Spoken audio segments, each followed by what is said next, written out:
Okay, അപ്പൊ business risk, അതുപോലെ തന്നെ ഫിനാൻഷ്യൽ റിസ്ക് അല്ലെ, കമ്പനിയുടെ ഫിനാൻഷ്യൽ സ്ട്രക്ചറിൽ വരുന്ന റിസ്ക്, അതുപോലെ ബിസിനസിന്റെ ഇന്റേണൽ എൻവയോൺമെന്റിൽ വരുന്ന റിസ്ക്, അതൊക്കെ ബിസിനസ് റിസ്കും ഫിനാൻഷ്യൽ റിസ്കും ഒക്കെയാണ്. അപ്പൊ ഇതൊക്കെ ഏതിന്റെ അണ്ടറിലാണ് വരുന്നത്? അൺസിസ്റ്റമാറ്റിക് റിസ്കിന്റെ അണ്ടറിൽ വരുന്ന കാര്യങ്ങളാണ്. അതുപോലെ തന്നെ നമ്മൾ റിസ്ക് മെഷർ ചെയ്യാൻ യൂസ് ചെയ്യുന്ന മെഷേഴ്സ് ഏതൊക്കെയാണെന്ന് അറിയാവോ? Beta, standard deviation.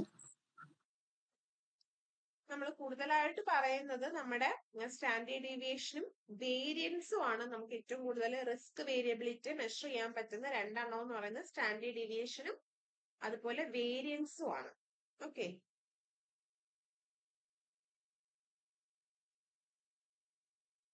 ബീറ്റ എന്ന് പറയുന്നത് നമ്മുടെ അൺസിസ്റ്റമാറ്റിക് റിസ്കിനെ ഡിനോട്ട് ചെയ്യുന്ന ഒന്നാണ്. Okay miss. Miss beta systematic റിസ്കിനെ അല്ലേ മിസ്സേ? സോറി, അൺസിസ്റ്റമാറ്റിക് അല്ല, സിസ്റ്റമാറ്റിക്.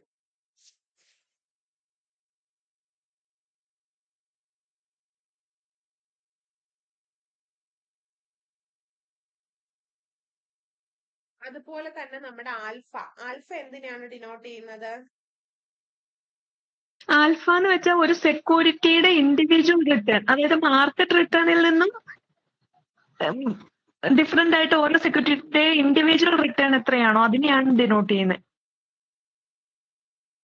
അതായത് ആ ഒരു നമ്മുടെ ആൽഫ എന്ന് പറയുമ്പോഴത്തേക്ക് ഒരു സ്റ്റോക്കിന്റെ റിട്ടേൺ, ആവറേജ് റിട്ടേണെ ആണ് സൂചിപ്പിക്കുന്നത്. അതായത് മാർക്കറ്റ് റിട്ടേൺ അല്ല, അതിന് ഇൻഡിപെൻഡന്റ് ആയിട്ടുള്ള അതിൻ്റെതായിട്ടുള്ള ഒരു ആവറേജ് റിട്ടേൺ സൂചിപ്പിക്കുന്ന സിമ്പൽ ആണ് ആൽഫ എന്ന് പറയുന്നത്. ഓക്കെ, ഇപ്പം നമുക്കിപ്പോ നമ്മുടെ ആൽഫയ്ക്ക് പോസിറ്റീവ് വാല്യൂ വരാം. പോസിറ്റീവ് വാല്യൂ എന്ന് പറയുമ്പോഴത്തേക്ക് എന്താണ് നമ്മുടെ നമുക്കൊരു ഹെൽത്തി സൈൻ ആണ് അത് കാണിക്കുന്നത്. അതായത് നമുക്ക് അതിന്റെ സ്റ്റോക്കിന് വേറെ പ്രശ്നമൊന്നും ഇല്ല, അതായത് നമുക്ക് സ്റ്റോക്കിന് പോസിറ്റീവ് ആണ്, പ്രോഫിറ്റബിൾ ആയിട്ടുള്ള റിട്ടേൺ കിട്ടും എന്ന് കാണിക്കുന്നതാണ് സീറോ എന്ന് പറയുന്നത്. ആൽഫ സീറോ ആകുമ്പോഴത്തേക്കും അപ്പൊ നമുക്ക് ആൽഫ നമുക്ക് നേരത്തെ പ്രെഡിക്റ്റ് ചെയ്യാനൊന്നും പറ്റത്തില്ല. അപ്പൊ അങ്ങനെ ഒരു വാല്യൂ ആണ് ആൽഫ എന്ന് പറയുന്നത്. അതുപോലെ തന്നെ ബീറ്റ എന്ന് പറയുമ്പോഴത്തേക്ക് റിലേഷൻഷിപ്പ് കാണിക്കുന്നുണ്ട്, സ്റ്റോക്കിന്റെ റിട്ടേണും മാർക്കറ്റിന്റെ ഇൻഡെക്സും. ഓക്കെ, നിങ്ങൾക്ക് വേണമെങ്കിൽ ഇതൊക്കെ ഒന്ന് നോട്ട് ചെയ്ത് വെച്ചോ കേട്ടോ, ഞാൻ എക്സ്ട്രാ പോയിന്റ് ആയിട്ട് പറയുന്നതാണ്. അതായത് നമ്മുടെ ബീറ്റ എന്ന് പറയുമ്പോൾ സ്റ്റോക്കിന്റെ റിട്ടേണും മാർക്കറ്റിന്റെ ഇൻഡെക്സ് റിട്ടേണും തമ്മിലുള്ള ഒരു റിലേഷൻഷിപ്പ് ആണ് അവിടെ കാണിക്കുന്നത്. ഓക്കെ, അപ്പൊ അതാണ് ബീറ്റ. അപ്പൊ ആൽഫ എന്ന് പറയുമ്പോഴത്തേക്ക് ഇൻഡിപെൻഡന്റ് ഓഫ് മാർക്കറ്റ് റിട്ടേൺ, മാർക്കറ്റിന്റെ റിട്ടേണിന് ഇൻഡിപെൻഡന്റ് ആയിട്ടുള്ള റിട്ടേൺ ആണ് ആൽഫ. പക്ഷെ നമ്മുടെ സ്റ്റോക്കിന്റെ റിട്ടേണും മാർക്കറ്റിന്റെ ഇൻഡെക്സ് റിട്ടേൺ തമ്മിലുള്ള റിലേഷൻഷിപ്പിൽ വെച്ചിട്ടാണ് നമ്മൾ ബീറ്റ മെഷർ ചെയ്യുന്നത്. ഓക്കെ, ഇപ്പൊ ബീറ്റ എന്ന് പറയുമ്പോൾ 0.5 ആണ്, ബീറ്റയുടെ വാല്യൂ 0.5 കിട്ടാണ്.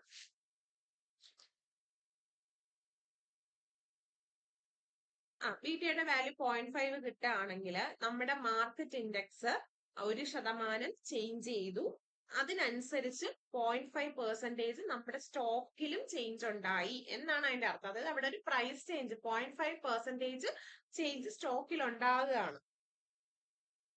മനസ്സിലായോ? അപ്പൊ അങ്ങനെ നമുക്ക് എത്രയാണോ നമ്മുടെ മാർക്കറ്റ് റിട്ടേൺ അതനുസരിച്ച് നമ്മുടെ സ്റ്റോക്കിൽ ഉണ്ടാകുന്ന ചേഞ്ചിനെ മെഷർ ചെയ്യുന്ന ഒന്നാണ് ബീറ്റ എന്ന് പറയുന്നത്. പിന്നെ റോ വാല്യൂ കാണിക്കുന്നുണ്ട്, അത് കോറിലേഷൻ കോഎഫിഷ്യന്റിനെ സൂചിപ്പിക്കുന്നതാണ് റോ എന്ന് പറയുന്ന സിമ്പൽ. ഞാൻ സിമ്പിൾസ് ഒന്ന് പറഞ്ഞു പോകുന്നേ ഉള്ളൂ. ബീറ്റ ഉണ്ട്, ആൽഫ ഉണ്ട്, റോ ഉണ്ട്. പിന്നെ അതുപോലെ നമ്മുടെ സ്റ്റാൻഡേർഡ് ഡീവിയേഷനും വേരിയൻസ് നമ്മൾ ഏറ്റവും ഇമ്പോർട്ടന്റ് ആയിട്ട് എടുക്കുന്ന മറ്റൊന്നാണ്. നമ്മുടെ വേരിയബിലിറ്റി മെഷർ ചെയ്യുന്നതാണ് സ്റ്റാൻഡേർഡ് ഡീവിയേഷനും വേരിയൻസും.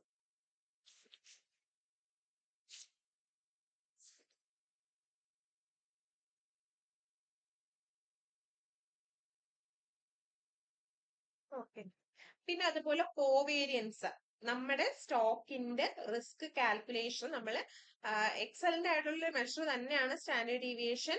പക്ഷെ നമുക്ക് ടോട്ടൽ പോർട്ട്ഫോളിയോ ഒക്കെ നോക്കാൻ നേരത്ത് നമുക്ക് സ്റ്റാൻഡേർഡ് ഡീവിയേഷൻ പറ്റത്തില്ല. നമുക്ക് ജസ്റ്റ് ഇൻഡിവിജ്വൽ സ്റ്റോക്കിന്റെ മാത്രമേ നമുക്ക് സ്റ്റാൻഡേർഡ് ഡീവിയേഷൻ വെച്ച് കാൽക്കുലേറ്റ് ചെയ്യാൻ പറ്റത്തുള്ളൂ. ടോട്ടൽ പോർട്ട്ഫോളിയോയുടെ കാൽക്കുലേഷൻ വരുമ്പോൾ നമ്മൾ അവിടെ റിസ്ക് മെഷർ ചെയ്യാൻ വേണ്ടി എടുക്കുന്നതാണ് കോവേരിയൻസ്. ടോട്ടൽ പോർട്ട്ഫോളിയോയുടെ റിസ്ക് മെഷർമെന്റിന് യൂസ് ചെയ്യുന്നതാണ് കോവേരിയൻസ് എന്ന് പറയുന്നത്. ഓക്കെ, അപ്പൊ ഇത്രയാണ് നമുക്ക് റിസ്ക് മെഷർ ചെയ്യുന്ന ഫാക്ടേഴ്സ് എന്ന് പറയുന്നത്. ഈ പറയുന്ന കാര്യങ്ങളൊക്കെയാണ്. അപ്പൊ ഞാൻ പെട്ടെന്ന് ഒരു കാര്യം ചോദിക്കട്ടെ, നമ്മുടെ പർച്ചേസിംഗ് അവർ റിസ്ക് സിസ്റ്റമാറ്റിക് റിസ്ക് ആണോ അൺസിസ്റ്റമാറ്റിക് റിസ്ക് ആണോ? Systematic risk.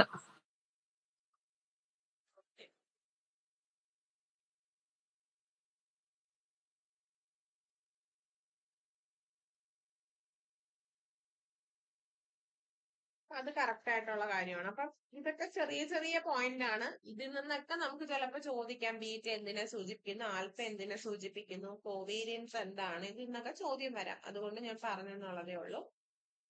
അതുപോലെ തന്നെ നമുക്ക് ഇമ്പോർട്ടന്റ് ആയിട്ടുള്ള മറ്റൊന്നാണ് നമ്മുടെ ഡെറിവേറ്റീവ്സ്, അല്ലെ? ഡെറിവേറ്റീവ്സ് ഏതൊക്കെയാണ് നമ്മുടെ ഡെറിവേറ്റീവ്സ് എന്ന് പറയുന്നത്? Futures, forward, option, swaps. ഡെറിവേറ്റീവ്സിനെ ഡെറിവേറ്റീവ്സ് എന്ന് പറയുമ്പോൾ എന്താണ്? Derivative is a financial instrument, അല്ലെ? നമ്മുടെ അസറ്റിൽ നിന്നും, അതായത് നമ്മൾ ഏതാണോ ഒരു അസറ്റ് നമ്മൾ ഡിപ്പെൻഡ് ചെയ്യുന്ന അണ്ടർലൈങ് അസറ്റ് ഏതാണോ അതിന്റെ വാല്യൂവിന് ഡിപ്പെൻഡ് ചെയ്താണ് നമുക്ക് ഡെറിവേറ്റീവ് ഇരിക്കുന്നത്, അല്ലെ? ഡെറിവേറ്റീവ് നമ്മൾ ഡിഫൈൻ ചെയ്യുന്നത് എങ്ങനെയാണ്? It is a financial instrument whose value depends on underlying asset. ഏത് അസറ്റിന്റെ ബേസിലാണോ അതിന്റെ വാല്യൂ ഡിപ്പെൻഡ് ചെയ്തിരിക്കുന്നത് എന്നുള്ളത് നോക്കിയാണ് നമ്മൾ ഡെറിവേറ്റീവ്സ് പറയുന്നത്. ഈ പറയുന്ന അസറ്റ് ചിലപ്പോൾ ഗോൾഡ് ആകാം, കോപ്പർ ആകാം, അലുമിനിയം ആകാം, എന്ത് വേണോ. അപ്പൊ നമ്മുടെ ഡെറിവേറ്റീവ്സ് എന്ന് പറയുമ്പോഴത്തേക്ക് അത് നമുക്ക് എന്താണ് ക്ലാസിഫൈ ചെയ്യുന്ന സമയത്ത് നമുക്ക് കോമൺ ആയിട്ട് വരുന്ന ഡെറിവേറ്റീവ്സ് എന്ന് പറയുന്നത് കമ്മോഡിറ്റി ഡെറിവേറ്റീവ്സ് വരും. കമ്മോഡിറ്റി ഡെറിവേറ്റീവ്സ് എന്ന് പറയുമ്പോഴത്തേക്ക് ഏതൊക്കെ കമ്മോഡിറ്റീസ് വരാം? നമ്മൾ ഈ പറയുന്ന ഷുഗർ, ജൂട്ട്, പേപ്പർ, ഇങ്ങനെയുള്ള കാര്യങ്ങളൊക്കെ നമ്മുടെ കമ്മോഡിറ്റീസ് ആണ്. നമ്മൾ പല എക്സ്ചേഞ്ചിലും നമ്മൾ എന്ത് ചെയ്യുന്നുണ്ട്? കമ്മോഡിറ്റീസ് ട്രേഡ് ചെയ്യുന്നുണ്ട്. ഓക്കെ, ഈ പറയുന്ന പോലെ പൊട്ടറ്റോ, കോഫി, ഓയില്, ഇതൊക്കെ കമ്മോഡിറ്റീസ് ആണ്. അപ്പൊ കമ്മോഡിറ്റി ട്രേഡ് ചെയ്യുന്ന എക്സ്ചേഞ്ചുകളുണ്ട്. അതിന് കുറെ എക്സ്ചേഞ്ചുകളുണ്ട്. നമ്മൾ ജസ്റ്റ് ഗൂഗിൾ ചെയ്ത് നോക്കിക്കഴിഞ്ഞാൽ കമ്മോഡിറ്റി ഡെറിവ് ചെയ്യുന്ന എക്സ്ചേഞ്ചുകൾ ഏതൊക്കെയാണ് നമുക്ക് അറിയാൻ പറ്റും. എക്സാമ്പിൾ ഞാൻ പറഞ്ഞുതരാം, multi commodity exchange of India, അങ്ങനെ ഒരെണ്ണം ഉണ്ട്, MCX.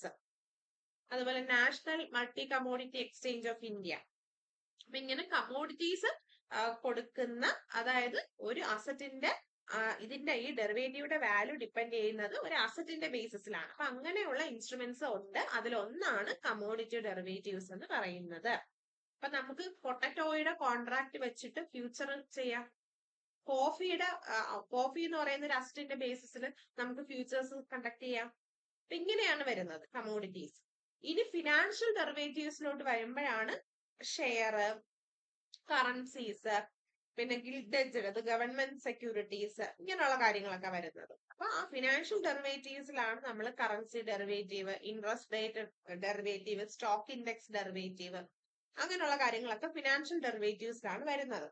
അപ്പൊ നമ്മുടെ നാഷണൽ സ്റ്റോക്ക് എക്സ്ചേഞ്ചോ ബോംബെ സ്റ്റോക്ക് എക്സ്ചേഞ്ച് പോലുള്ളിടത്താണ് നമ്മൾ ഈ ഫിനാൻഷ്യൽ ഡെറിവേറ്റീവ്സ് ഒക്കെ ചെയ്യുന്നത്. പിന്നെ വേറൊരു എക്സ്ട്രാ കാര്യം എന്ന് പറയുന്നത്, നമ്മൾ കുറെ ഡെറിവേറ്റീവ്സ് പഠിച്ചു വെച്ചിട്ടുണ്ട്. Futures, options, swaps, interest rate, അങ്ങനെ ഒരുപാടെണ്ണം നമ്മൾ പഠിച്ചു വെച്ചിട്ടുണ്ട്. അപ്പൊ അതില് ബേസിക് ഡെറിവേറ്റീവ്സ് ഏതാണ് എന്നൊരു ചോദ്യം വന്നു കഴിഞ്ഞാൽ, ബേസിക് ഡെറിവേറ്റീവ്സ് ഏതൊക്കെയാണെന്നൊരു ചോദ്യം വന്നു കഴിഞ്ഞാൽ ആൻസർ എന്ന് പറയുന്നത് ഫ്യൂച്ചേഴ്സ് ആൻഡ് ഓപ്ഷൻസ് ആണ്. അപ്പൊ ഏതാണ് എന്താണ് കേൾക്കാം ഡെറിവേറ്റീവ്സ് ഏതൊക്കെയാണുള്ള ഒന്ന് കേട്ടില്ല പറഞ്ഞത്. ബേസിക് ഡെറിവേറ്റീവ്സ് എന്ന് പറയുന്നത് ഫ്യൂച്ചേഴ്സ് ആൻഡ് ഓപ്ഷൻസ് ആണ്. കേൾക്കാൻ കഴിയുന്നില്ലേ? ഇപ്പൊ കിട്ടുമോ സാർ? അപ്പൊ ബേസിക് ഡെറിവേറ്റീവ്സ് എന്ന് പറയുന്നത് ഫ്യൂച്ചേഴ്സ് ആൻഡ് ഓപ്ഷൻസിനാണ് ബേസിക് ഡെറിവേറ്റീവ്സ് എന്ന് അറിയപ്പെടുന്നത്. അതുപോലെ നമ്മുടെ സ്വാപ്പുകള്, ഇൻട്രസ്റ്റ് റേറ്റ് ഫ്യൂച്ചേഴ്സ് ഒക്കെ ഉണ്ട്. അതൊക്കെ നമ്മുടെ കോംപ്ലക്സ് ഡെറിവേറ്റീവ് ആ കാറ്റഗറിക്കകത്താണ് വരുന്നത്. ഇനി അപ്പൊ നമ്മൾ കമ്മോഡിറ്റി ഡെറിവേറ്റീവ് പറഞ്ഞു, ഫിനാൻഷ്യൽ ഡെറിവേറ്റീവ് പറഞ്ഞു, ബേസിക് ഡെറിവേറ്റീവ് പറഞ്ഞു, കോംപ്ലക്സ് ഡെറിവേറ്റീവ്സ് പറഞ്ഞു. ഇനി മറ്റൊന്നാണ് exchange traded derivatives. Exchange traded derivatives ഉണ്ട്. എക്സ്ചേഞ്ച് ട്രേഡഡ് ഡെറിവേറ്റീവ്സ് എന്ന് പറഞ്ഞാൽ നമ്മുടെ സ്റ്റോക്ക് എക്സ്ചേഞ്ചിന് റൂൾസ് ആൻഡ് റെഗുലേഷൻസ് അനുസരിച്ച് നമ്മൾ ട്രേഡ് ചെയ്യുന്നതാണ് എക്സ്ചേഞ്ച് ട്രേഡഡ് ഡെറിവേറ്റീവ്സ് എന്ന് പറയുന്നത്. ഇപ്പൊ NSE, BSE പോലുള്ള സ്റ്റോക്ക് എക്സ്ചേഞ്ചിന്റെ റൂൾസ് ആൻഡ് റെഗുലേഷൻസ് അനുസരിച്ച് അവിടുത്തെ മെമ്പേഴ്സ് കണ്ടക്ട് ചെയ്യുന്ന ട്രേഡ്. ദെൻ OTC ഡെറിവേറ്റീവ് ഉണ്ട്. OTC എന്ന് പറയുമ്പോൾ അറിയാലോ ഏതാണ്? ഓവർ ദ കൗണ്ടർ ഡെറിവേറ്റീവ്സ് ആണ്. അതായത് ഇപ്പൊ നമ്മള് ചിലതൊക്കെ നമ്മള് ഫോറിൻ എക്സ്ചേഞ്ച് നമുക്ക് എന്താണ് നമുക്ക് ഫോർവേഡ് കോൺട്രാക്ട്, ഫോർവേഡ് എന്നൊക്കെ പറഞ്ഞു കഴിഞ്ഞാല് നമ്മള് എന്താണ് ചെയ്യുന്നത്? OTC വഴിയാണ് ചെയ്യുന്നത്. Over the counter. നമുക്ക് അതിന് ജസ്റ്റ് സ്റ്റോക്ക് എക്സ്ചേഞ്ച് ഒന്നും വേണമെന്നില്ല. നമുക്ക് 2 ആൾക്കാർ ചേർത്ത് കോൺട്രാക്റ്റിൽ എൻ്റർ ചെയ്ത് ചെയ്യുന്ന ഇതാണ് ഫോർവേഡ് എന്ന് പറയുന്നത്. അപ്പൊ ഫോർവേഡ് ഒക്കെ നമുക്ക് ചെയ്യാൻ പറ്റുന്ന ഡെറിവേറ്റീവ് ആണ്. ഓവർ ദ കൗണ്ടർ ഡെറിവേറ്റീവ്സ് എന്നാണ് അതിനെ അറിയപ്പെടുന്നത്. ഇത് ഫോറിൻ എക്സ്ചേഞ്ച് യൂസ് ചെയ്ത്, അതായത് പുറത്തുള്ള ആരെങ്കിലും ആയിട്ടൊക്കെ നമ്മൾ എക്സ്ചേഞ്ച് ചെയ്യുന്നത് ഹൈ റിസ്ക് ഉള്ള കാര്യങ്ങളൊക്കെ നമ്മൾ ഓവർ ദ കൗണ്ടർ വഴി ചെയ്യുമ്പോഴത്തേക്കും അതിനെയാണ് ഓവർ ദ കൗണ്ടർ ഡെറിവേറ്റീവ്സ് എന്ന് പറയുന്നത്. ഇപ്പൊ സ്വാപ്സ് അങ്ങനെ ചെയ്യാറുണ്ട്. അതായത് between one party and another, 2 ആൾക്കാർ തമ്മിൽ നമ്മൾ ഫോറിൻ എക്സ്ചേഞ്ച് ഡീലിങ്സ് നടത്തുന്നതിനെയാണ് OTC എന്ന് പറയുന്നത്.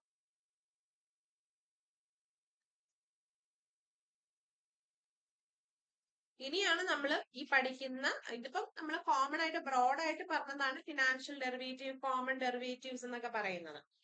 ഇതില് അല്ലാതെ നമ്മള് കോമൺ ആയിട്ട് പഠിക്കുന്ന ഏതൊക്കെയാണ്? ഫോർവേഡ്, ഫ്യൂച്ചർ, ഓപ്ഷൻസ്, സ്വാപ്സ് ഒക്കെയാണ്. ഫോർവേഡ് എന്താണ്? ഫോർവേഡ് ഒക്കെ പറഞ്ഞു തന്നിട്ടുള്ളതാണ്. ഫോർവേഡ് എന്ന് പറഞ്ഞാൽ എന്താണ്? 2 പേര് എഗ്രി ചെയ്യാണ്, ബൈ ചെയ്യാം അല്ലെങ്കിൽ സെല്ല് ചെയ്യാം എന്നുള്ള ഒരു അസറ്റിന്റെ ഒരു അണ്ടർലൈങ് അസറ്റിന്റെ ബേസിസിൽ ഒരു ഫ്യൂച്ചർ ഡേറ്റിൽ ഇന്ന പ്രൈസിൽ ഇന്ന ക്വാണ്ടിറ്റിയിൽ സെല്ല് ചെയ്യാമെന്ന് പറയുന്നതിനെയാണ് എന്ത് പറയുന്നത്? ഫോർവേഡ് കോൺട്രാക്ട് എന്ന് പറയുന്നത്. ഓക്കെ. അപ്പൊ ആ ടൈമിൽ നമ്മൾ ആ കോൺട്രാക്റ്റിൽ എൻട്രി ചെയ്യുന്ന ടൈമിൽ നമുക്ക് അവിടെ മണി ട്രാൻസാക്ഷൻസ് ഒന്നും വരുന്നില്ല. ഓക്കെ. അപ്പൊ അത് നമുക്ക് പിന്നീടുള്ള ഡേറ്റിലേക്കാണ് നമ്മൾ അതൊക്കെ ചെയ്യുന്നത്. ഫ്യൂച്ചേഴ്സ് ആണെങ്കിൽ എന്താണ്? അവിടെ നമ്മൾ എന്താ ചെയ്യുന്നത്? ഒരു കോൺട്രാക്റ്റിൽ എൻട്രി ചെയ്യുന്നുണ്ട് അല്ലെ?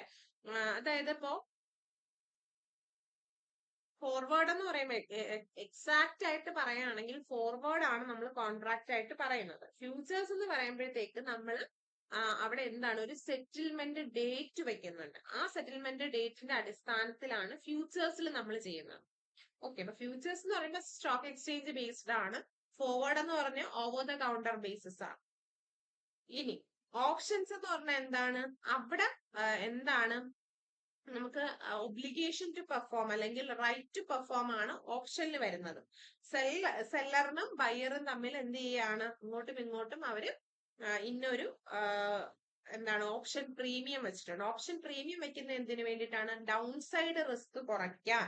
അതായത് പിന്നീട് ബയ്യറിന് പേ ചെയ്യാൻ പറ്റിയില്ലെങ്കിൽ ആ ഡിഫോൾട്ട് ഇല്ലാതാക്കാൻ വേണ്ടി നമ്മൾ ഒരു എമൗണ്ട് നേരത്തെ നമ്മൾ മാർജിൻ ഒക്കെ വെച്ചു. അതിനെ നമ്മൾ ഓപ്ഷനിൽ പറയുന്ന പേരാണ് ഓപ്ഷൻ പ്രീമിയം. ഓപ്ഷൻ പ്രീമിയത്തിന്റെ ബേസിസിൽ കോൺട്രാക്ട് പെർഫോം ചെയ്യാണ്. പുട്ട് ഓപ്ഷനും കോൾ ഓപ്ഷനും അതിനെ തന്നെയാണ് ഈ കൗണ്ടർ എന്താണ്? ഈ കൗണ്ടർ പാർട്ടി റിസ്ക് എന്ന് പറയുന്നതും അതിനെ തന്നെയാണോ മിസ്സേ? അതെ അതെ. നമുക്ക് ഡിഫോൾട്ട് കൊടുക്കാൻ പറ്റാത്ത കേസിലാണ് നമ്മൾ കൗണ്ടർ പാർട്ടി റിസ്ക് എന്ന് പറയുന്നത്. ഇപ്പൊ നമ്മൾ സ്റ്റോക്ക് എക്സ്ചേഞ്ച് വഴിയാണെങ്കിൽ നമുക്ക് ആ കൗണ്ടർ പാർട്ടി റിസ്ക് വരുന്നില്ല. പക്ഷെ ഓവർ ദ കൗണ്ടറിലാണെങ്കിൽ ആ റിസ്ക് വരുന്നുണ്ട്. കാരണം നമ്മൾ അവിടെ സ്റ്റോക്ക് എക്സ്ചേഞ്ചിന്റെ ബേസിസിൽ ഒന്നും ചെയ്യുന്നില്ല. 2 പാർട്ടികൾ അവർക്ക് അങ്ങോട്ടും ഇങ്ങോട്ടും സെല് ചെയ്യണം, ബൈ ചെയ്യണമെന്ന് തോന്നുമ്പോൾ നമ്മളൊരു കോൺട്രാക്റ്റിൽ എൻ്റർ ചെയ്ത് ചെയ്യാണ്. അപ്പൊ അവിടെ വരുന്ന റിസ്ക് ആണ് ഈ പറയുന്ന കൗണ്ടർ പാർട്ടി റിസ്ക്.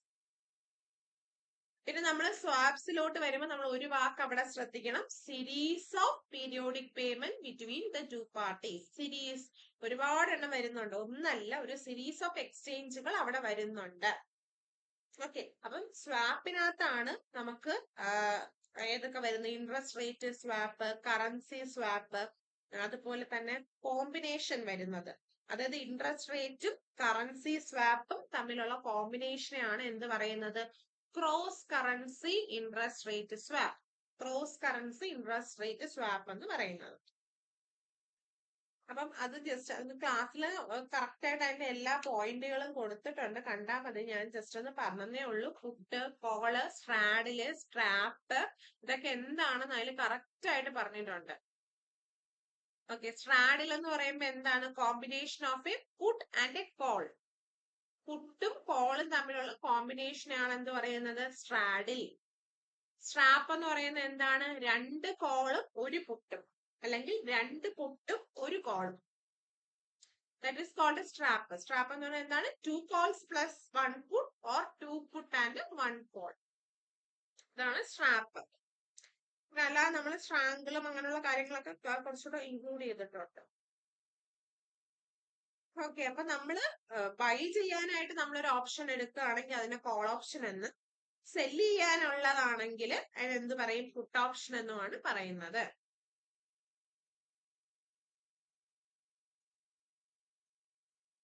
പിന്നെ ഇമ്പോർട്ടന്റ് ആയിട്ട് നമ്മൾ പറയുന്ന മറ്റൊരു കാര്യമാണ് അമേരിക്കൻ ഓപ്ഷനും യൂറോപ്യൻ ഓപ്ഷനും.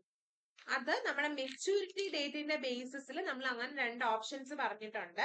അതായത് ഇപ്പൊ അമേരിക്കൻ ഓപ്ഷൻ ആണെങ്കിൽ നമുക്ക് എന്നാണോ നമ്മുടെ മെച്യൂരിറ്റി ഡേറ്റ് പറയുന്നത്, ഓക്കെ, ആ മെച്യൂരിറ്റി ഡേറ്റിന് മുന്നെയോ അതിന് ശേഷമോ എപ്പോ വേണമെങ്കിലും നമുക്കിത് എക്സസൈസ് ചെയ്യാൻ പറ്റുന്ന ഓപ്ഷനാണ് അമേരിക്കൻ ഓപ്ഷൻ.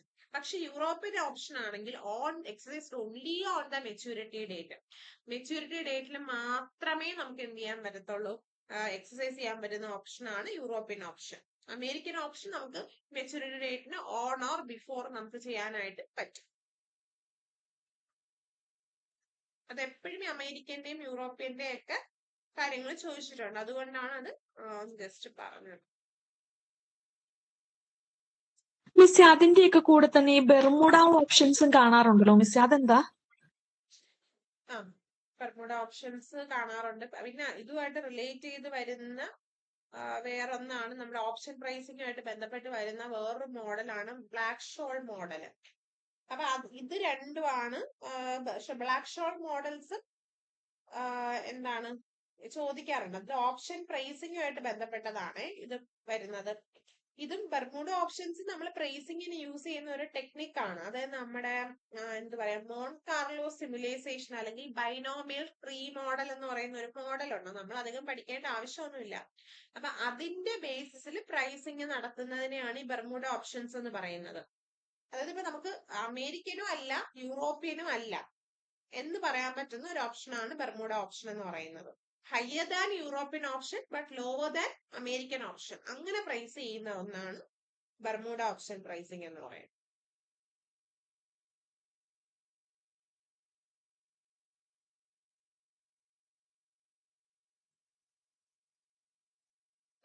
അതിനുശേഷം നിങ്ങൾ നോക്കേണ്ടത്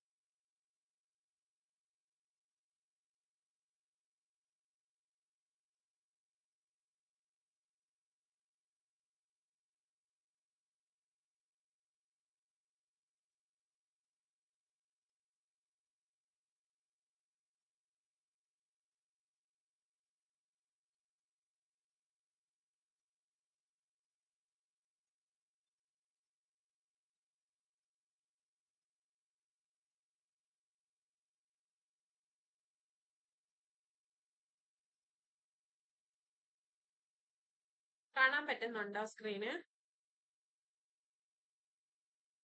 യെസ് മിസ്. അപ്പൊ ഈ ഓപ്ഷൻ പ്രൈസിംഗ് ആയിട്ട് ബന്ധപ്പെട്ട് നമുക്ക് വരുന്ന മോഡലാണ് ബ്ലാക്ക് ഷോൾ മോഡല്. അപ്പൊ അതെന്ന് പറയുമ്പോഴത്തേക്ക് ഒരു പ്രൈസിങ് തിയറി കൊണ്ടുവന്നിട്ടുണ്ട്. അതായത് ഈ ബ്ലാക്ക് ആൻഡ് ഷോൾസ് എന്ന് പറയുന്ന 2 വ്യക്തികളാണ്, ഒന്ന് ബ്ലാക്ക് മറ്റൊന്ന് ഷോൾ. അവരുടെ ഫുൾ നെയിം ഉണ്ട്. അപ്പൊ അവര് പബ്ലിഷ് ചെയ്ത ഒരു പേപ്പർ ആയിരുന്നു ഓപ്ഷൻ പ്രൈസിംഗ് എന്ന് പറയുന്നത്. അപ്പൊ ആ പേപ്പറിനെ ബേസ് ചെയ്ത് വന്ന മോഡലാണ് ബ്ലാക്ക് ഷോൾ മോഡൽ എന്ന് പറയുന്നത്. അപ്പൊ അതിന്റെ അസംഷൻസ് ആണ് ഈ പറയുന്നത്. അതായത് the share underlying the call option provides no dividend or no other distributions during the life. അതായത് നമ്മൾ കോൾ ഓപ്ഷൻ ആയിട്ട് ബന്ധപ്പെട്ട് നമുക്ക് ഡിവിഡൻഡോ ബാക്കി ഒരു ഡിസ്ട്രിബ്യൂഷനോ തരുന്നില്ല എന്നുള്ളതാണ് ആദ്യത്തെ അസംഷൻ കോൾ ഓപ്ഷനായിട്ട് ബന്ധപ്പെട്ട്. പിന്നെ ട്രാൻസാക്ഷൻ കോസ്റ്റുകളൊന്നുമില്ല. നമ്മൾ ഓപ്ഷൻ ബൈ ചെയ്യുമ്പോഴോ സെല്ല് ചെയ്യുമ്പോഴോ നമുക്ക് ട്രാൻസാക്ഷൻ കോസ്റ്റുകൾ ഒന്നും തന്നെ ഉണ്ടാകുന്നില്ല. പിന്നെ risk free rate of interest എന്ന് പറയുന്നത് നമ്മൾ റിസ്ക് ഫ്രീ RF എടുക്കുമല്ലോ. അപ്പൊ അതെന്ന് പറയുന്നത് കോൺസ്റ്റന്റ് ആയി എപ്പോഴും ഓപ്ഷൻ നമ്മൾ എക്സസൈസ് ചെയ്യുന്ന ടൈമിൽ ഫുൾ അതിന്റെ ലൈഫ് ടൈമിൽ ഫുൾ ആ ഒരു റിസ്ക് ഫ്രീ റേറ്റ് അസ്യൂം ചെയ്യുന്നത് കോൺസ്റ്റന്റ് ആയിട്ടാണ് അസ്യൂം ചെയ്യുന്നത്. അതിനുശേഷം നാലാമത്തെന്ന് പറയുന്നത് call option can be exercised only on its expiration date അല്ലെങ്കിൽ മെച്യൂരിറ്റി ഡേറ്റിന് അന്ന് മാത്രമേ കോൾ ഓപ്ഷൻ ബൈ ചെയ്യാനുള്ള ഓപ്ഷൻ എക്സസൈസ് ചെയ്യാൻ സാധിക്കത്തുള്ളൂ. പിന്നെ movement of the share price is taken to be random. ഞാൻ ഇതിൽ കണ്ടിട്ടുണ്ട്. ഇപ്പം movement of share price is taken to be random എന്ന് പറയുന്നത് ഏത് മോഡലിന്റെ അസംഷൻ ആണ് എന്നൊക്കെ ക്വസ്റ്റ്യൻ കണ്ടിട്ടുണ്ട് കേട്ടോ. അപ്പൊ ഈ അസംഷൻസ് കറക്റ്റ് ആയിട്ട് പഠിക്കുക. ഡിവിഡൻഡോ മറ്റു ഡിസ്ട്രിബ്യൂഷൻസോ ഒന്നും പ്രൊവൈഡ് ചെയ്യുന്നില്ല, ട്രാൻസാക്ഷൻ കോസ്റ്റ് ഇല്ല, അതുപോലെ തന്നെ റിസ്ക് ഫ്രീ റേറ്റ് കോൺസ്റ്റന്റ് ആയിട്ടാണ് അസ്യൂം ചെയ്യുന്നത്. കോൾ ഓപ്ഷൻ എക്സസൈസ് ചെയ്യുന്നത് മെച്യൂരിറ്റി ഡേറ്റിലാണ്. ഷെയർ പ്രൈസിന്റെ മൂവ്മെന്റ് എന്ന് പറയുന്നത് റാൻഡം ആയിരിക്കണം. അപ്പൊ ഈ ഒരു രീതിയിലാണ് ഓപ്ഷൻ പ്രൈസിംഗിന്റെ അസംഷൻസ് പറയുന്നത്. അപ്പൊ റിസ്ക്ലെസ് ഹെഡ്ജ്, അതായത് റിസ്ക് ലെസ് ആയിട്ട് നമ്മൾ റിസ്കിനെ ഒഴിവാക്കാനായിട്ട് നമ്മൾ യൂസ് ചെയ്യുന്ന ഒരു മോഡലാണ് ബ്ലാക്ക് ഷോൾ ഓപ്ഷൻ പ്രൈസിംഗ് എന്ന് പറയുന്നത്. ഇവിടെ നമുക്ക് ഒരു ഷെയറിനെ നമ്മൾ സൈമൾട്ടേനിയസ് ആയിട്ട് buying shares of a share can simultaneously enter into a call option on the share. അതായത് നമുക്ക് സൈമൾട്ടേനിയസ് ആയിട്ട് രണ്ട് ഓപ്ഷൻസ് ഒക്കെ ചെയ്യാൻ പറ്റും. റിസ്ക് ലെസ് ആയിട്ട് രണ്ട് ഓപ്ഷൻസ് ഒക്കെ അറ്റ് എ ടൈം ചെയ്യാൻ പറ്റുന്ന ഒന്നാണ്. അങ്ങനെ ചെയ്യാൻ പറ്റുമെന്നാണ് ബ്ലാക്ക് ഷോൾ മോഡലിൽ പറയുന്നത്. അതായത് നമുക്ക് ലോസ് ഉണ്ടായി കഴിഞ്ഞാൽ ഒരു ഓപ്ഷനിൽ രണ്ട് ടൈമിലും ലോസ് ഉണ്ടായെങ്കിൽ അതിന് മുന്നത്തെ ഗെയിനുമായിട്ട് നമുക്ക് അതിനെ എന്ത് ചെയ്യാൻ പറ്റും, ഓഫ്സെറ്റ് ചെയ്യാൻ പറ്റും. തിരിച്ചും നമുക്ക് അതായത് ഒരു സമയത്ത് ഇപ്പൊ കോൾ ഓപ്ഷനിൽ നമുക്ക് ലോസ് വന്നാൽ നമുക്ക് പുട്ട് ഓപ്ഷനിൽ ഗെയിൻ വന്നാൽ നമുക്ക് അത് എന്ത് ചെയ്യാൻ പറ്റും, ഓഫ്സെറ്റ് ചെയ്യാൻ പറ്റും എന്ന് പറയുന്ന മോഡലാണ് black shawl option pricing model എന്ന് പറയുന്നത്. ഇതിന്റെ അസംഷൻസ് നോക്കുക, വേറൊന്നും നിങ്ങൾ നോക്കണ്ട, അസംഷൻസ് നോക്കുക. പിന്നെ അതിന്റെ ഒരു ഇക്വേഷൻ ആണ് ഇത്. ഇക്വേഷൻ ഒന്നും ഇതുവരെയും ചോദിച്ചൊന്നും കണ്ടിട്ടില്ല. പിന്നെ ഞാൻ ജസ്റ്റ് കൊടുത്തിട്ടുണ്ടെന്നുള്ളതേ ഉള്ളൂ, ഇക്വേഷൻ ഒന്നും ചോദിച്ചിട്ടില്ല.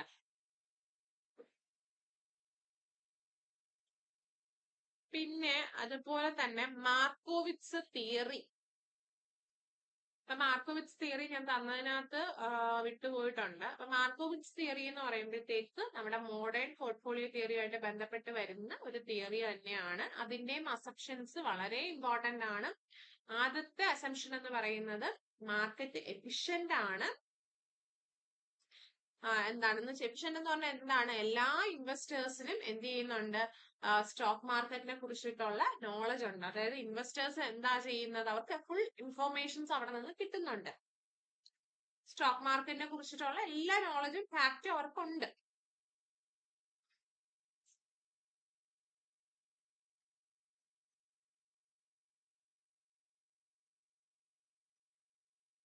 ഓക്കെ, അപ്പൊ മാർക്കറ്റ് എഫിഷ്യന്റ് ആണ്. അപ്പൊ നമുക്ക് എന്ത് ചെയ്യാൻ പറ്റും, ഇൻവെസ്റ്റേഴ്സിന് പക്ഷെ എന്ത് ചെയ്യാൻ പറ്റത്തില്ല, കണ്ടിന്യൂസ് ആയിട്ട് എന്ത് ചെയ്യാൻ പറ്റത്തില്ല, പ്രെഡിക്റ്റ് ചെയ്യാൻ പറ്റത്തില്ല. പാസ്റ്റ് ബിഹേവിയർ അനുസരിച്ച് നമുക്ക് പ്രെഡിക്റ്റ് ചെയ്യാൻ പറ്റത്തില്ല.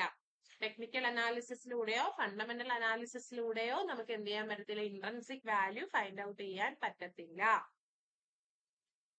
ഓക്കെ, അപ്പൊ ഇൻവെസ്റ്റേഴ്സ് തന്നെ എല്ലാവരും ഒരുപോലെയാണ് എന്നുള്ളൊരു അടിസ്ഥാനത്തിലാണ്. ആർക്കും എന്ത് ചെയ്യാൻ പറ്റുന്നില്ല, പ്രെഡിക്റ്റ് ചെയ്യാൻ പറ്റുന്ന ഒരു സിറ്റുവേഷനിൽ അല്ല. രണ്ടാമത്തേന്ന് പറയുന്നത് എല്ലാവർക്കും എന്താണ്, ഒരു ഇൻവെസ്റ്റ്മെന്റ് നടത്തുമ്പോൾ എല്ലാവർക്കും ഒരേ ഗോളാണ്. അതായത് റിസ്ക്, എല്ലാവർക്കും റിസ്ക് വേണ്ട എന്നുള്ളത്, റിസ്കിനെ പേടിക്കുന്നവർ തന്നെയാണ് എല്ലാ ഇൻവെസ്റ്റേഴ്സും. അപ്പൊ ആ ഒരു കോമൺ ഗോളിന്റെ അടിസ്ഥാനത്തിലാണ് അവർ ഇൻവെസ്റ്റ്മെന്റ് മേക്ക് ചെയ്യുന്നത്. അടുത്ത മൂന്നാമത്തേന്ന് പറയുന്നത് നമ്മൾ ഇൻവെസ്റ്റ്മെന്റ് നടത്തുമ്പോൾ മാക്സിമം റേറ്റ് ഓഫ് റിട്ടേൺ അതിൽ നിന്ന് ഏൺ ചെയ്യണം. ആ ഒരു ഇൻവെസ്റ്റ്മെന്റിൽ നിന്ന് maximum rate of return earn ചെയ്യണം എന്നാണ് ഒരു ഇൻവെസ്റ്റർ ലൈക്ക് ചെയ്യുന്നത്. അതിന്റെ ബേസിസിലാണ് കാര്യങ്ങളൊക്കെ പോകുന്നത്. അതുപോലെ തന്നെ നമ്മൾ എക്സ്പെക്ടഡ് റേറ്റ് ഓഫ് റിട്ടേൺ എത്രയാണോ നമ്മുടെ ഇൻവെസ്റ്റ്മെന്റിന് കിട്ടുക എന്നുള്ള ഡിസിഷന്റെ ബേസിസിലാണ് ബാക്കി കാര്യങ്ങളൊക്കെ നമ്മൾ എടുക്കുന്നത്.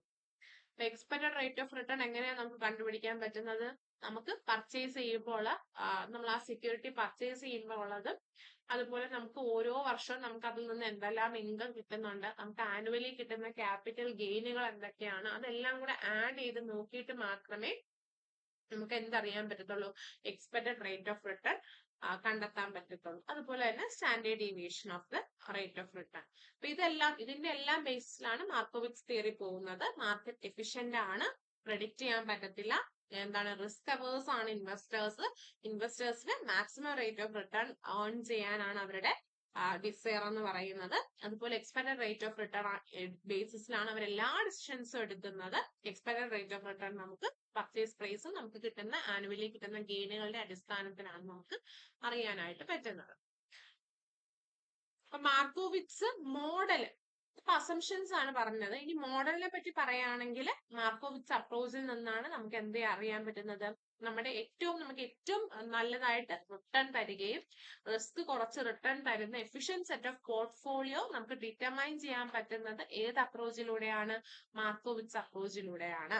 അപ്പൊ മാർക്കോവിറ്റ്സ് അപ്രോച്ച് യൂസ് ചെയ്യുന്ന 3 വേരിയബിൾസ് ആണ് return, standard deviation, coefficient of correlation. ഇടയ്ക്ക് നമ്മുടെ NVT-യുടെ ക്വസ്റ്റിന് തന്നെ ഇങ്ങനെ ഒരു ക്വസ്റ്റ്യൻ ഉണ്ടായിരുന്നു. റിട്ടേണും സ്റ്റാൻഡേർഡ് ഡീവിയേഷനും കോഎഫിഷ്യന്റ് ഓഫ് കോറിലേഷൻ ഈ 3 വേരിയബിൾസ് യൂസ് ചെയ്ത് വരുന്ന മോഡൽ ഏതാണ് മാർക്കോവിറ്റ്സ് മോഡൽ. അപ്പം return, standard deviation, coefficient of correlation. അപ്പൊ അതുകൊണ്ട് തന്നെ ഇതിന് ഫുൾ കോവേരിയൻസ് മോഡൽ, എല്ലാ കാര്യങ്ങളും അവിടെ എടുക്കുന്നതുകൊണ്ട് തന്നെ അതിന് വേറൊരു പേരാണ് ഫുൾ കോവേരിയൻസ് മോഡൽ. അപ്പൊ നമുക്ക് ഏറ്റവും എഫിഷ്യന്റ് ആയിട്ടുള്ള ഒരു പോർട്ട്ഫോളിയോ എടുക്കാൻ പറ്റും. റിസ്ക് റിട്ടേണിന്റെ ട്രേഡ് ഓഫിന്റെ അടിസ്ഥാനത്തിൽ നമുക്ക് ഒരു എഫിഷ്യന്റ് സെറ്റ് ഓഫ് പോർട്ട്ഫോളിയോ അറിയാൻ പറ്റും. അപ്പൊ ഒരു സെക്യൂരിറ്റി നമ്മൾ പർച്ചേസ് ചെയ്യുമ്പോഴത്തേക്ക് അതിന്റെ ബാക്കിയുള്ള എഫക്റ്റ് എല്ലാം നോക്കിയിട്ടാണ് നമ്മൾ കൺസിഡർ ചെയ്തിട്ട് വേണം പർച്ചേസ് ചെയ്യാനായിട്ട്. അപ്പൊ മാർക്കോവിറ്റ്സിന്റെ മോഡൽ എക്സ്പ്ലെയിൻ ചെയ്യുന്നത് 3 രീതിയിലാണ്. നമ്മളെ റിസ്ക് റിട്ടേൺ ഓപ്പർച്യൂണിറ്റീസ്, എങ്ങനെയാണ് ഒരു efficient set of portfolio construct ചെയ്യുന്നത്, അതുപോലെ തന്നെ ഏറ്റവും ഒപ്റ്റിമം റിസൾട്ട് കിട്ടുന്ന പോർട്ട്ഫോളിയോ എങ്ങനെ സെലക്ട് ചെയ്യും. ഈ 3 കാര്യങ്ങളാണ് ആ മോഡലിൽ എക്സ്പ്ലെയിൻ ചെയ്യുന്നത്.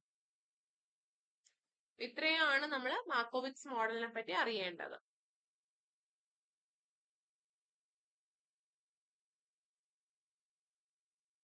അതുപോലെ തന്നെ എന്താണ് ഓഡ് ലോട്ട് ഇൻഡെക്സ്? വളരെ ചെറിയ ടേം ആണ്. ഓഡ് ലോട്ട് ഇൻഡെക്സ് എന്ന് പറയുമ്പോഴത്തേക്ക് സാധാരണ പണ്ടൊക്കെ സ്റ്റോക്ക് പർച്ചേസ് ചെയ്യുമ്പോൾ 100 എണ്ണമാണ് മിനിമം നമ്മൾ വാങ്ങുന്നത്. അത് പണ്ടത്തെ ഒരു കാറ്റഗറിയാണ് ഞാൻ പറയുന്നത്. അപ്പൊ അതിന് അത് 100-ൽ കുറവ് വാങ്ങുന്നവരെല്ലാം ഓഡ് ലോട്ട്സ് എന്നാണ് അറിയപ്പെടുന്നത്.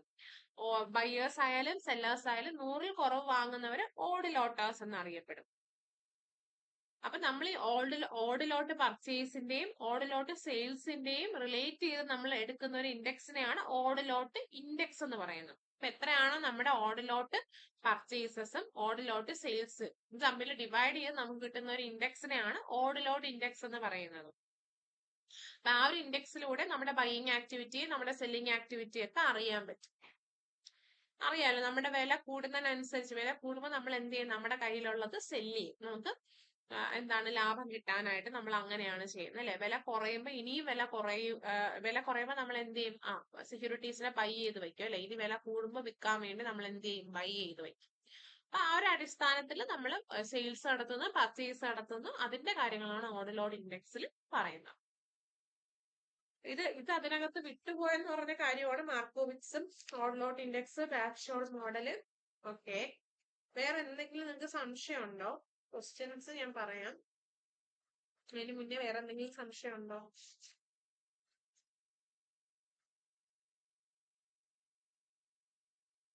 മിസ്സേ, ഇനി ക്ലാസ്സുകൾ ഫുള്ള് കണ്ടു കഴിഞ്ഞാലേ സംശയം അറിയാൻ പറ്റുള്ളൂ. പിന്നെ ഇമ്പോർട്ടന്റ് ആയിട്ടുള്ള തിയറീസ് ഞാൻ പറഞ്ഞ ക്ലാസ്സിലുണ്ട്, എന്നാലും ഞാനൊന്ന് പറയാം, നിങ്ങളൊന്ന് നോട്ട് ചെയ്താൽ മതി. ഡൗ തിയറി ഇമ്പോർട്ടന്റ് ആണ്. അതുപോലെ റാൻഡം വാക്ക് തിയറി, റാൻഡം വാക്ക് തിയറിയും എലിയറ്റ് വേവ് തിയറി, ഇത് 3ഉം പറഞ്ഞിട്ടുണ്ട്. ഇത് 3 ഇമ്പോർട്ടന്റ് ആണ്. നമ്മുടെ ടെക്നിക്കൽ അനാലിസിസുമായിട്ട് ബന്ധപ്പെട്ട് വരുന്ന തിയറിയാണ് ഈ പറയുന്ന ഡൗ തിയറി, എലിയറ്റ് വേവ് തിയറി, പിന്നെ ഏതാണ് റാൻഡം വാക്ക് തിയറി. റാൻഡം വാക്ക് തിയറിയുടെ ബേസിസിലാണ് ഈ പറയുന്ന തിയറീസ് വരുന്നത്. നമ്മുടെ എഫിഷ്യന്റ് മാർക്കറ്റ് ഹൈപ്പോത്തിസിസ് അതൊക്കെ വരുന്നത്. വേവ് തിയറിക്കകത്ത് നമുക്ക് ഒരുപാട് അതിന്റെ വേവുകളും കാര്യങ്ങളും ഒക്കെ പഠിക്കാനുണ്ട്. അതൊക്കെ വളരെ ഇമ്പോർട്ടന്റ് ആണ്, പഠിക്കുക. ഡൗ തിയറിയിൽ നമ്മുടെ ഡിമാൻഡ് ആൻഡ് സപ്ലൈ കണ്ടീഷൻ അനുസരിച്ചാണ് സെക്യൂരിറ്റീസിനെ പ്രൈസ് ചെയ്യുന്നതെന്ന് എടുത്തു പറയുന്ന ഒന്നാണ് ഡൗ തിയറി. ഡൗ തിയറിയിലാണ് നമുക്ക് ചാർട്ടുകളെ പറ്റി പഠിക്കാനുള്ള, ക്യാൻഡിൽ സ്റ്റിക്ക് ചാർട്ട്, അങ്ങനെയുള്ള കുറേ ചാർട്ടുകൾ അതിനകത്ത് പറയുന്നുണ്ട്. അത് പഠിക്കും. ബാർ ചാർട്ടും ഉണ്ട്, ഒരുപാടെണ്ണം ഉണ്ട്. ക്യാൻഡിൽ സ്റ്റിക്ക് തന്നെ അതിനകത്ത് കുറെ സബ് ഡിവിഷൻസ് ഒക്കെ ഉണ്ട്. അതൊക്കെ ഡൗ തിയറിയിലാണ് വരുന്നത്. നമ്മളെ ഫണ്ടമെന്റൽ അനാലിസിസ് നമ്മൾ എന്തിനാ ചെയ്യുന്നത്? സെക്യൂരിറ്റീസിന്റെ ഇൻട്രിൻസിക് വാല്യൂ അറിയുന്നതിനായിട്ട്. ഇൻട്രിൻസിക് വാല്യൂ അറിയാൻ വേണ്ടിയിട്ടാണ് ഫണ്ടമെന്റൽ അനാലിസിസ് ചെയ്യുന്നത്. പക്ഷെ ടെക്നിക്കൽ അനാലിസിസ് ചെയ്യുന്നത് എങ്ങനെയാണ്? അവര് പറയുന്നത് ഹിസ്റ്റോറിക്കൽ വാല്യൂസിന്റെ അടിസ്ഥാനത്തിൽ മാറ്റം ഉണ്ടാകുന്നു എന്നാണ് ടെക്നിക്കൽ അനാലിസിസിൽ പറയുന്നത്. അവരെന്താ market and demand supply condition അനുസരിച്ച് പ്രൈസ് ചെയ്യുന്ന ഒരു രീതിയും ടെക്നിക്കൽ അനാലിസിസിൽ വരുന്നുണ്ട്.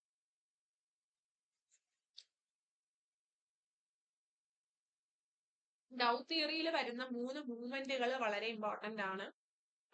ഇപ്പം പ്രൈമറി ട്രെൻഡ് വരുന്നുണ്ട്. മെയിൻ ആയിട്ട് വേവ് മൂവ് ചെയ്യുന്ന മൂവ്മെന്റിനെയാണ് പ്രൈമറി ട്രെൻഡ് എന്ന് പറയുന്നത്. അതിനുശേഷം സെക്കൻഡറി മൂവ്മെന്റുകൾ വരുന്നുണ്ട്. ചെറുതായിട്ടുള്ള ചെറിയ സ്വിംഗ് മൂവ്മെന്റുകളെയൊക്കെയാണ് സെക്കൻഡറി മൂവ്മെന്റ് എന്ന് പറയുന്നത്. ഏറ്റവും നാരോ മൂവ്മെന്റ് ഫ്ലക്ച്വേഷൻസ് എന്ന് പറയും. ഓക്കെ, പിന്നെ സെക്കൻഡറി മൂവ്മെന്റിനെ തന്നെ നമുക്ക് കുറച്ചു നേരത്തേക്ക് മാത്രമേ നിൽക്കത്തുള്ളൂ. അതുകൊണ്ട് തന്നെ സെക്കൻഡറി മൂവ്മെന്റിന്റെ മറ്റൊരു പേരാണ് കറക്ഷൻസ്. പ്രൈമറി ട്രെൻഡ് ഉണ്ട്, സെക്കൻഡറി മൂവ്മെന്റ് ഉണ്ട്, ഫ്ലക്ച്വേഷൻസ് ഉണ്ട്. ഫ്ലക്ച്വേഷൻസിന് തന്നെ നമുക്ക് വേറൊരു പേരുണ്ട്, റാൻഡം റിപ്പിൾസ് എന്ന് പറയുന്ന ഒരു പേരുണ്ട്. അത് അധികം ചോദിച്ചു കണ്ടിട്ടില്ല. അപ്പം ഈ ഒരു സെക്കൻഡറി മൂവ്മെന്റിന്റെ മറ്റൊരു പേരാണ് കറക്ഷൻസ്. പ്രൈമറി ട്രെൻഡ് ആണ് മെയിൻ ആയിട്ടുള്ള വേവിന്റെ മൂവ്മെന്റ്. അതിനെ നമുക്ക് വേണമെങ്കിൽ ബുൾസ് ആൻഡ് ബെയേഴ്സ് മാർക്കറ്റ് എന്നും അറിയപ്പെടാം. കാരണം മെയിൻ ആ മൂവ്മെന്റിന്റെ ബേസിസിലാണ് കാര്യങ്ങളൊക്കെ വരുന്നത്. അതുകൊണ്ട് പ്രൈമറി ട്രെൻഡിനെ ബുൾസ് ആൻഡ് ബെയേഴ്സ് മാർക്കറ്റ് എന്നും പറയാം. പിന്നെ ചാർട്ട് പാറ്റേൺ ഫ്ലക്ച്വേഷൻസിന് തന്നെയാണോ മൈനർ ട്രെൻഡ് എന്നും ഈ ടെറിട്ടോറിയൽ ട്രെൻഡ് എന്നും പറയുന്നത്? ടെറിട്ടോറിയലും വേറൊരു പേര് എന്താ പറഞ്ഞേ? Minor trend. മൈനർ ട്രെൻഡ് എന്ന് പറയാം. ടെറിട്ടോറിയൽ ഞാൻ അങ്ങനെ കേട്ടിട്ടില്ല. മൈനർ ട്രെൻഡ് എന്ന് കേട്ടിട്ടുണ്ട്.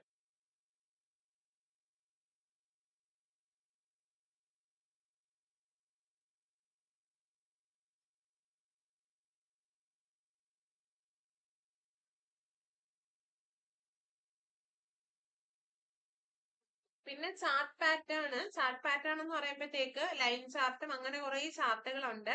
അതിൽ വരുന്ന ഇമ്പോർട്ടന്റ് ആയിട്ടാണ് ഞാൻ ക്ലാസ് എടുത്തിട്ടുണ്ട് ഇൻവേഴ്സ് ഹെഡ് ആൻഡ് ഷോൾഡേഴ്സ്.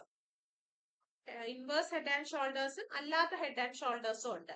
അപ്പൊ അതിന്റെ ബേസിസിൽ വരുന്നത് നമുക്ക് അറിയാലോ, നമ്മുടെ 2 തോളുകളും നമ്മുടെ തലയിരിക്കുന്നു. അപ്പൊ അവിടെ അതായത് ലെഫ്റ്റ് ഷോൾഡർ കഴിഞ്ഞ് പിന്നൊരു റൈസ് ആണ് നമ്മുടെ തലയെന്ന് പറയുന്നത്. അതിനുശേഷമാണ് അടുത്ത ഷോൾഡർ വരുന്നത്. അപ്പൊ ആ രീതിയിൽ വരുന്ന ചാർട്ടുകളുണ്ട്. അതിനാണ് ഹെഡ് ആൻഡ് ഷോൾഡേഴ്സ് എന്ന് പറയുന്നത്. അപ്പൊ അതൊക്കെ ഒന്ന് നോക്കിക്ക. അതുപോലെ തന്നെ സപ്പോർട്ട് ഏരിയയും റെസിസ്റ്റന്റ് ഏരിയയും പറയുന്നുണ്ട്. സപ്പോർട്ട് ഏരിയ, അതായത് സപ്പോർട്ടിന്റെ അപ്പുറം താഴോട്ട് പോവാതിരിക്കാനാണ് സപ്പോർട്ട് എന്ന് പറയുന്നത്, സപ്പോർട്ട് ഏരിയാസ് എന്ന് പറയുന്നത്. അതുപോലെ തന്നെ ഏറ്റവും പീക്കിൽ എത്തിയിട്ട് അതിന് മുകളിൽ പോവാതിരിക്കാൻ വേണ്ടിയിട്ടുള്ള ഏരിയ ആണ് റെസിസ്റ്റൻസ് ഏരിയ എന്ന് പറയുന്നത്.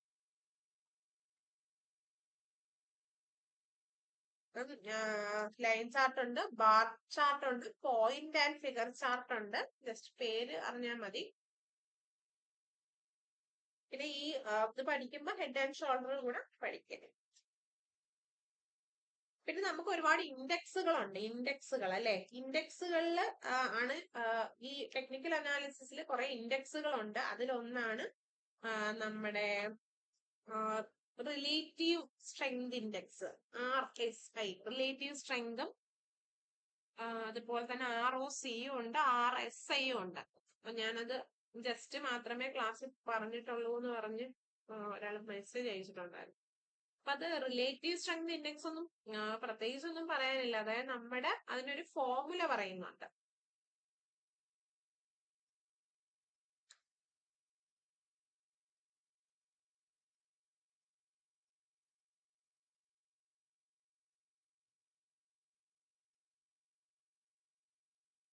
ഒരു മിനിറ്റ്.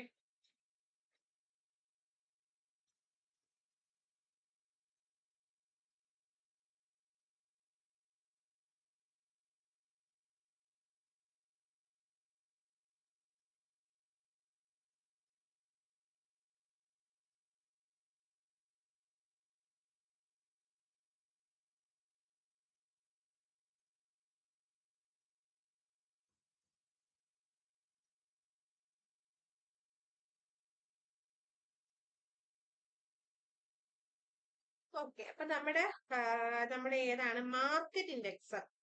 മാർക്കറ്റ് ഇൻഡെക്സ് ടെക്നിക്കൽ അനാലിസിസിൽ മാത്തമാറ്റിക്കൽ ഇൻഡിക്കേറ്റേഴ്സ് വരുന്നുണ്ട്. അത് നമുക്ക് എങ്ങനെയാണ് ഇതിന്റെ പാറ്റേൺ എന്നൊക്കെ അറിയാൻ വേണ്ടിയിട്ടുള്ള ഇൻഡിക്കേറ്റേഴ്സ് ആണ് ഈ മാത്തമാറ്റിക്കൽ ഇൻഡിക്കേറ്റേഴ്സ്. അപ്പൊ അതിൽ പറയുന്ന ഓക്സിലേറ്റേഴ്സ് ഉണ്ട്. ഓക്സിലേറ്റേഴ്സ് എന്ന് പറഞ്ഞാൽ എന്താണ്? അതായത് നമ്മളിപ്പോ ഒരു സ്റ്റോക്ക് മാർക്കറ്റ് സെക്യൂരിറ്റീസ് സെല് ചെയ്യുമ്പോൾ നമുക്ക് ഓവറായിട്ട് ബൈ ചെയ്യുന്ന സെക്യൂരിറ്റീസ് കാണും, ഓവറായിട്ട് സെല് ചെയ്യുന്ന സെക്യൂരിറ്റീസ് കാണും, ഓവർ ബോട്ടും ഓവർ സോൾഡും. അപ്പൊ ഓവർ ബോട്ടും ഓവർ സോൾഡും ആയിട്ടുള്ള സെക്യൂരിറ്റീസിനെ ഐഡന്റിഫൈ ചെയ്യാനായിട്ട് നമ്മൾ ക്ലോസിംഗ് പ്രൈസ് ഡേറ്റ ഉണ്ടല്ലോ, സ്റ്റോക്ക് എക്സ്ചേഞ്ചിൽ ക്ലോസ് ചെയ്യുന്ന പ്രൈസ്, അപ്പൊ ആ ഡേറ്റ വെച്ചിട്ട് നമ്മൾ അതിനെ ഇൻഡിക്കേറ്റ് ചെയ്യും. അപ്പൊ അതിന് യൂസ് ചെയ്യുന്ന ഓക്സിലേറ്റേഴ്സ് ആണ് ഈ ROCയും RSI എന്നൊക്കെ പറയുന്നത്. നമ്മുടെ സ്റ്റോക്ക് എക്സ്ചേഞ്ചിൽ അന്നത്തെ ദിവസം ക്ലോസ് ചെയ്യുമ്പോൾ ഉള്ളൊരു പ്രൈസ് കാണും. ആ പ്രൈസിന്റെ അടിസ്ഥാനത്തിൽ ഓവർ ബോട്ടും ഓവർ സോൾഡുമായിട്ടുള്ള സെക്യൂരിറ്റീസ് ഐഡന്റിഫൈ ചെയ്യാൻ നമ്മൾ യൂസ് ചെയ്യുന്ന ഓക്സിലേറ്റേഴ്സ് ആണ് ROCയും RSIയും എന്ന് പറയുന്നത്. ഓക്കെ, ഇപ്പൊ ROC കണ്ടുപിടിക്കുന്നത് കറണ്ട് പ്രൈസ് ബൈ മറ്റേ പ്രൈസ്, അതായത് നമ്മുടെ എന്നത്തെ പ്രൈസ് ആണോ നമ്മൾ നോക്കുന്നത് ആ price divided by price in the period, എത്ര പീരീഡിലേക്കുള്ള പ്രൈസ് ആണ് നോക്കുന്നത്, അതേ -1. അതാണ് ROCയുടെ ഫോർമുല എന്ന് പറയുന്നത്. നിങ്ങളത് ROC എന്താണെന്നൊന്നും മനസ്സിലാക്കിയാൽ മതി. അതായത് rate of change of current price compare to എത്ര നമ്പർ ഓഫ് ഡേയ്സിലെ പ്രൈസ് ആണ് നമ്മൾ നോക്കുന്നത്, എത്ര ദിവസത്തെ ക്ലോസിംഗ് പ്രൈസ് ഡേറ്റ് ആണ് നമ്മൾ നോക്കുന്നത്, അത് തമ്മിൽ ഡിവൈഡ് ചെയ്യുന്നതാണ് ROC. കറണ്ട് പ്രൈസ് പിന്നെ എത്ര ഡേയ്സ്, നമ്പർ ഓഫ് ഡേയ്സിന്റെ അടിസ്ഥാനത്തിലാണ് നമ്മൾ കമ്പയർ ചെയ്യുന്നത്. അതാണ് ROC വരുന്നത്. RSI എന്ന് പറയുമ്പോഴത്തേക്ക് ജസ്റ്റ് നമ്മൾ ബൈയിങ് ആൻഡ് സെല്ലിംഗ് സിഗ്നൽസ് കാണിക്കുന്നതാണ് RSI. അതായത് ആവറേജ് ഗെയിനും ആവറേജ് ലോസും, ഓരോ ദിവസത്തെ ആവറേജ് ഗെയിനും ആവറേജ് ലോസും കാണിക്കുന്നതാണ് RSI.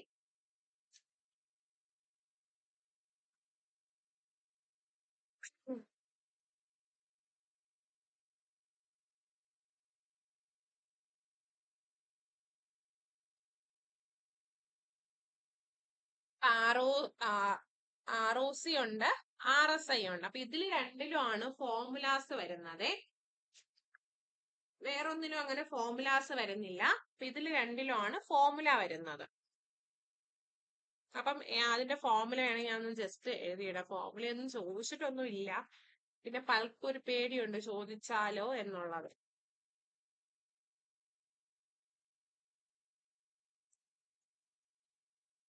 ഇതാണ് അതിന്റെ ഫോർമുല എന്ന് പറയുന്നത്. 100 മൈനസ് 100/1 + RS. ഇതാണ് അതിന്റെ ഫോർമുല. ഇതില് RS നമ്മൾ എങ്ങനെയാ കണ്ടുപിടിക്കുന്നതെന്ന് പറഞ്ഞാണ് ഞാൻ കുറച്ചു മുമ്പ് പറഞ്ഞത്. ആവറേജ് ഗെയിൻ പെർ ഡേയും അതുപോലെ തന്നെ average loss per day. Okay, average per day കൂടെ എഴുതിക്കോണം. RS എന്ന് പറഞ്ഞാൽ എന്താണ്? ആവറേജ് ഗെയിൻ പെർ ഡേയും ആവറേജ് ലോസ് പെർ ഡേ. അപ്പൊ ഇതാണ് RSI കണ്ടുപിടിക്കാനുള്ള ഫോർമുല എന്ന് പറയുന്നത്. ഇതൊക്കെ നോട്ട്സ് തന്നിട്ടുണ്ട് മിസ്സേ. പലരും അത് തന്നിട്ടില്ല എന്നൊക്കെ പറഞ്ഞായിരുന്നു.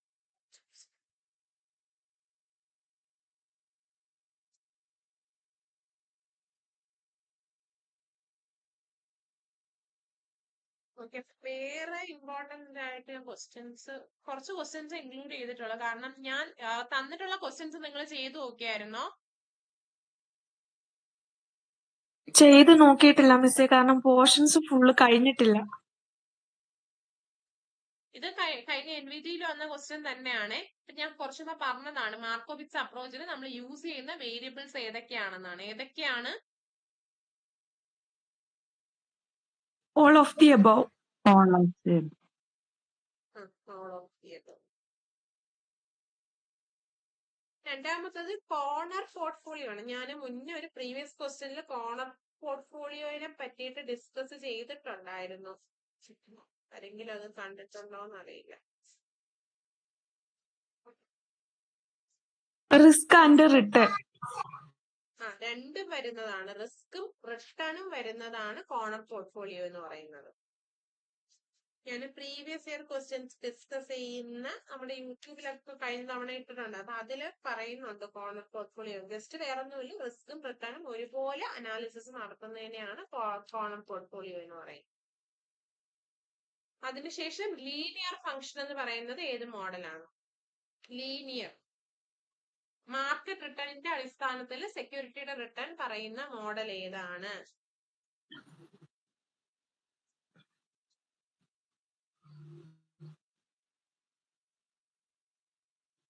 ഏതാണ്?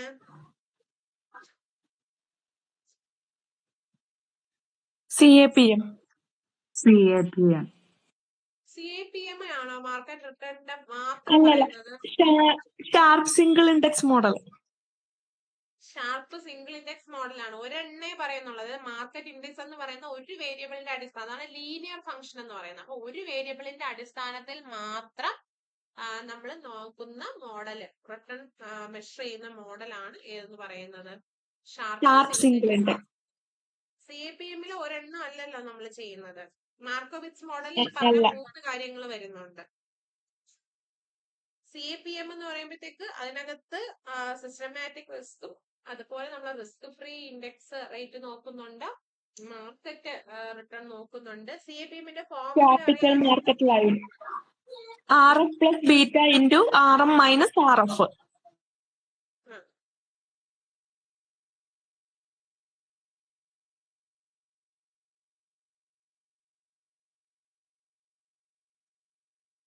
ഈ ഫോർമുല അല്ല, ഈ ഒരു ക്വസ്റ്റ്യൻ ഒന്ന് ചെയ്തിട്ട് ആൻസർ ഒന്ന് പറയാമോ? Find the expected return. CAPMന്റെ ഇതാണ് find the expected return.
Miss, ഇവിടെ ബീറ്റയുടെ വാല്യൂ മാത്രം പെർസെന്റേജിൽ അല്ലാത്തതുകൊണ്ട് അതിനെ നമ്മൾ പെർസെന്റേജ് കൺസിഡർ ചെയ്തിട്ട് വേണോ കാൽക്കുലേറ്റ് ചെയ്യാൻ?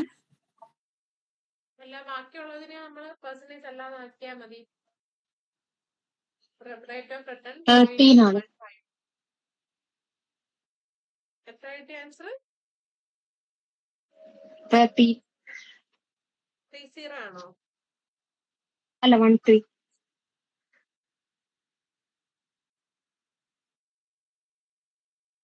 ആൻസർ ഞാൻ പറയാവേ, ഞാനിവിടെ നോട്ട് ചെയ്ത് വെച്ചിരുന്നത്. എല്ലാവർക്കും 13 ആണോ കിട്ടിയത്? വേറെ ആരെങ്കിലും നോക്കിയോ?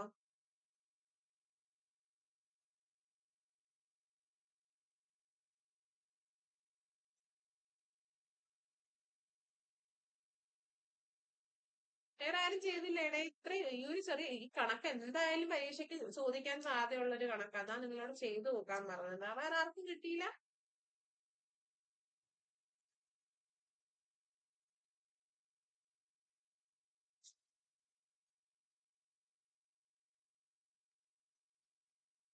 തേർട്ടീൻ ആണ് കേട്ടോ കറക്റ്റ് ഉത്തരം. 13 ആണ്. 13 ബാക്കിയുള്ളവർക്ക് കിട്ടിയോ? കിട്ടി മിസ്സേ. ഇനി ഞാൻ ഈ ഒരു കണക്കിൽ തന്നെ വേറൊരു കാര്യം ചോദിക്കാം.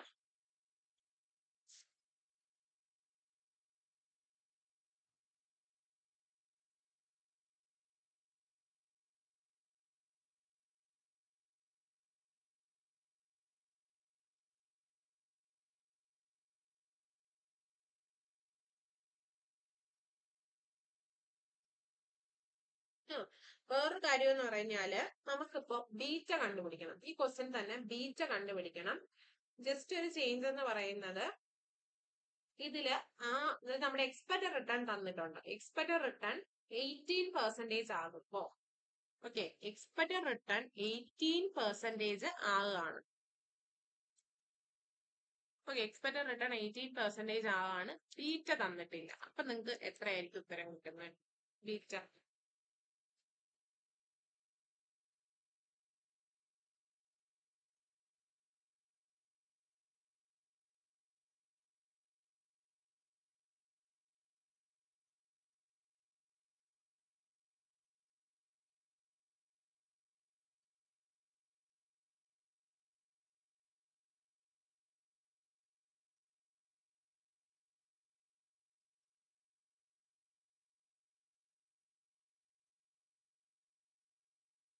കിട്ടിയില്ല ഇതുവരെ?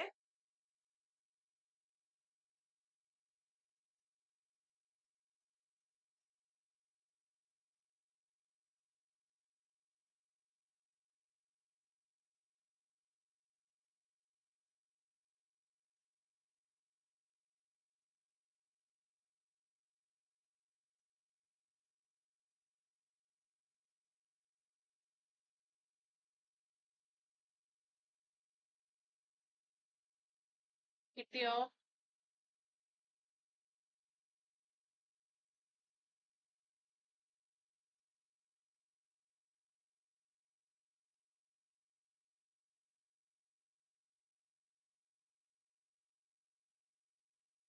കിട്ടിയില്ല ആർക്കും? 0.18 ഇടുക. ആറെന്ന് പറയുന്നത് 0.18. റിസ്ക് ഫ്രീ റേറ്റ് നേരത്തെ പോലെ 0.05 ആണ്, 0.05. അതുപോലെ RM 0.15, വീണ്ടും മൈനസ് 0.05 ഇൻറ്റു ബീറ്റ. ബീറ്റയുടെ വാല്യൂ ആണ് കണ്ടെത്താനുള്ളത്. 0.18 അതുപോലെ തന്നെ മൈനസ് 0.05 സബ്ട്രാക്ട് ചെയ്യുക. സബ്ട്രാക്ട് ചെയ്തിട്ട് ബ്രാക്കറ്റിലുള്ളത് കൊണ്ട് ഡിവൈഡ് ചെയ്യുക. കിട്ടുന്നില്ലേ?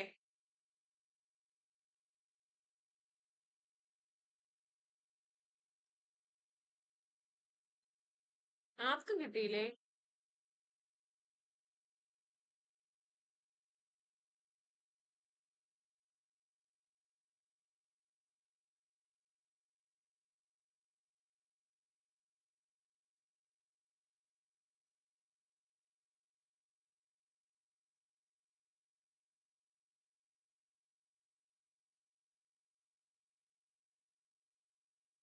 വൺ ആണോ? 1 പോയിന്റ് ഉണ്ട്. 1 പോയിന്റ് എത്രയാ? ആ,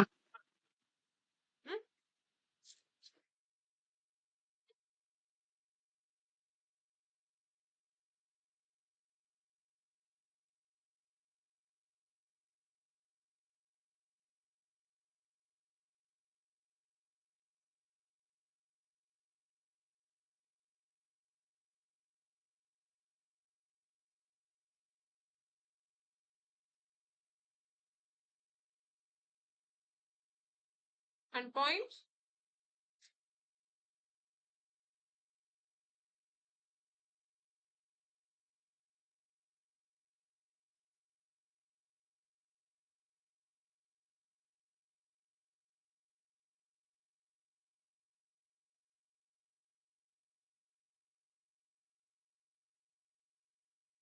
$1.3. അതെ, 1.3 ആണ് ആൻസർ ആയിട്ട് വരുന്നത്. ആർക്കും കിട്ടിയില്ല? വേറെ ആർക്കും കിട്ടിയില്ല?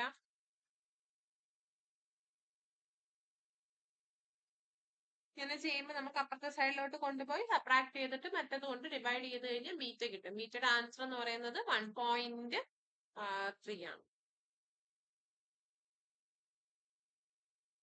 ഇങ്ങനെയുള്ള പ്രോബ്ലം എന്തായാലും പരീക്ഷയ്ക്ക് വരും.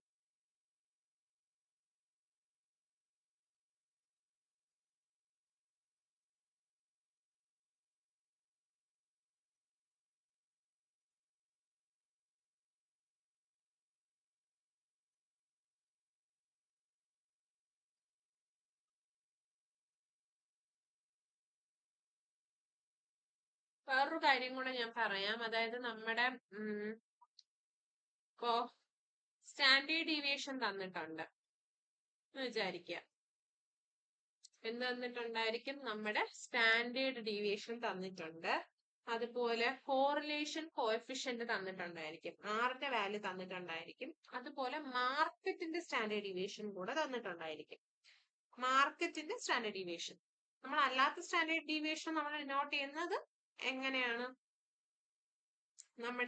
നമ്മളിപ്പോ സ്റ്റാൻഡേർഡ് ഡീവിയേഷൻ ഡിനോട്ട് ചെയ്യുന്ന സിമ്പൽ ഏതാണ്? സിഗ്മയാണ്. അപ്പൊ സിഗ്മ എന്താണ്? സിഗ്മ എസ് എന്ന് പറഞ്ഞു കഴിഞ്ഞാൽ നമ്മുടെ ഇൻഡിവിജ്വൽ സെക്യൂരിറ്റിയുടെയും, മാർക്കറ്റ് എന്ന് പറയുമ്പോൾ സിഗ്മ എം ആണ്. സ്റ്റാൻഡേർഡ് ഡീവിയേഷനും തന്നിട്ടുണ്ട്, കോറിലേഷൻ കോഎഫിഷ്യന്റ് തന്നിട്ടുണ്ട്. സ്റ്റാൻഡേർഡ് ഡീവിയേഷൻ ഓഫ് സെക്യൂരിറ്റിയും തന്നിട്ടുണ്ട്, മാർക്കറ്റ് സ്റ്റാൻഡേർഡ് ഡീവിയേഷനും തന്നിട്ടുണ്ട്. അപ്പൊ നമ്മൾ എങ്ങനെയാണ് നമ്മുടെ ബീറ്റ കണ്ടെത്തുന്നതെന്ന് ഒരു ചോദ്യം വരാം. ബീറ്റ.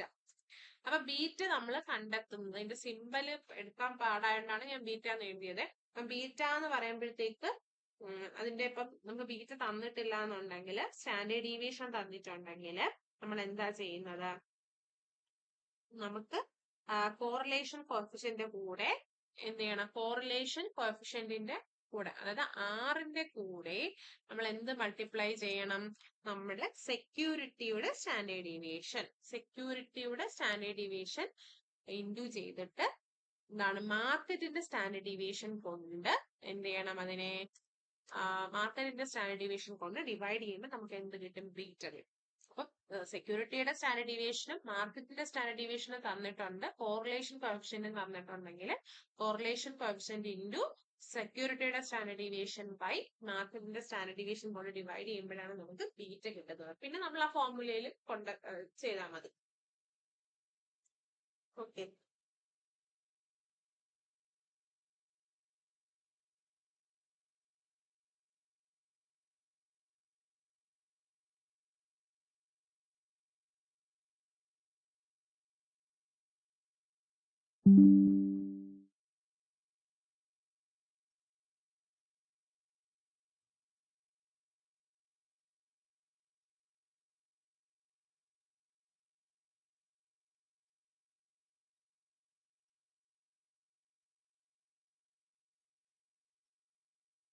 അപ്പം അതാണ് അതിനകത്ത് വരുന്നത്. വേറെ പ്രോബ്ലംസ് ഒന്നും അങ്ങനെ വന്ന് കണ്ടിട്ടില്ല. കോറിലേഷൻ കോഎഫിഷ്യന്റ് അല്ലല്ലോ, coefficient of determination. R square എന്ന് ഡിനോട്ട് ചെയ്യുന്നതിന് എന്തിനാണ്? കോറിലേഷൻ കോഎഫിഷ്യന്റിന് ആർ എന്ന് ഡിനോട്ട് ചെയ്യും. ആർ സ്ക്വയർ എന്ന് ഡിനോട്ട് ചെയ്യുന്ന കോഎഫിഷ്യന്റ് ഓഫ് ഡിറ്റർമിനേഷൻ ആണ്.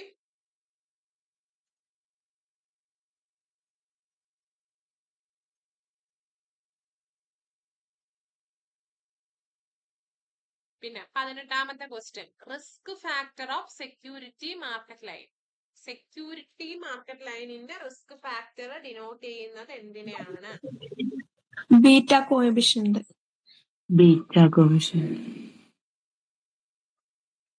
ബീറ്റ അല്ലല്ലോ ഉത്തരം.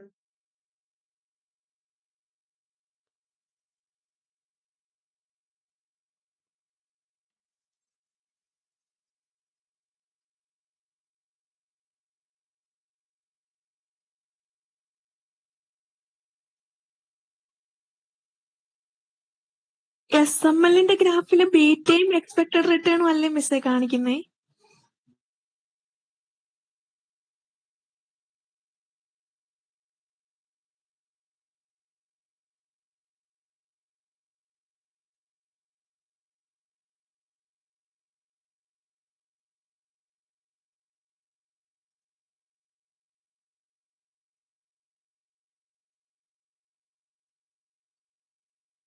വേറെ ഉത്തരം ഉണ്ടോ ആർക്കെങ്കിലും?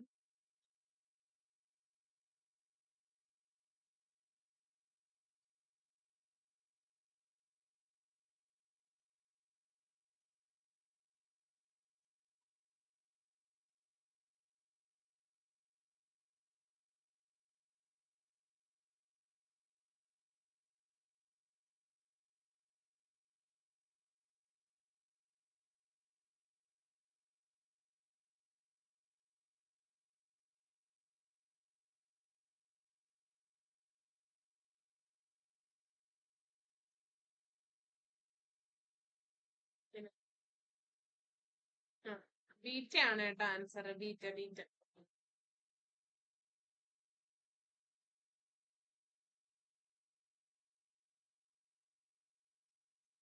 Dash determines the risk factor of security market line. Security market ലൈനിൽ ബീറ്റ കോഎഫിഷ്യന്റ് ആണ്.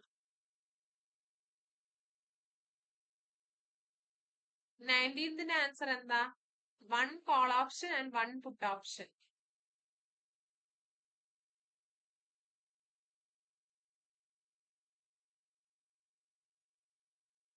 ആ ടേമുകൾ പഠിച്ചിട്ടില്ല കേട്ടോ.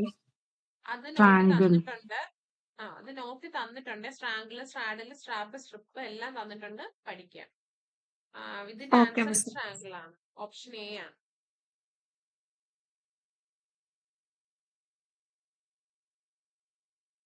ട്വന്റിത്തിന്റെ answer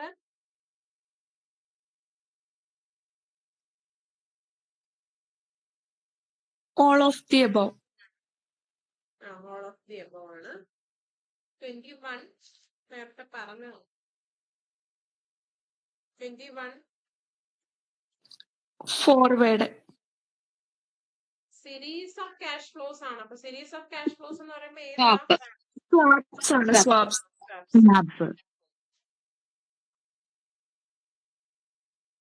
on the exercise date കുറച്ചൊക്കെ പറഞ്ഞതേ ഉള്ളൂ. ഏത് ഓപ്ഷൻ ആണ് ഓൺ ദ എക്സസൈസ് ഡേറ്റിൽ എക്സസൈസ് ചെയ്യുന്നത്? European option. European option.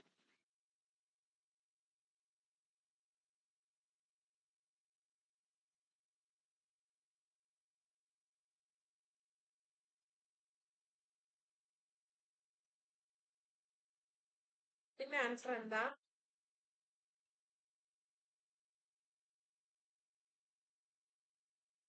True economic value of a share. Okay. Then next, market value of share is determined by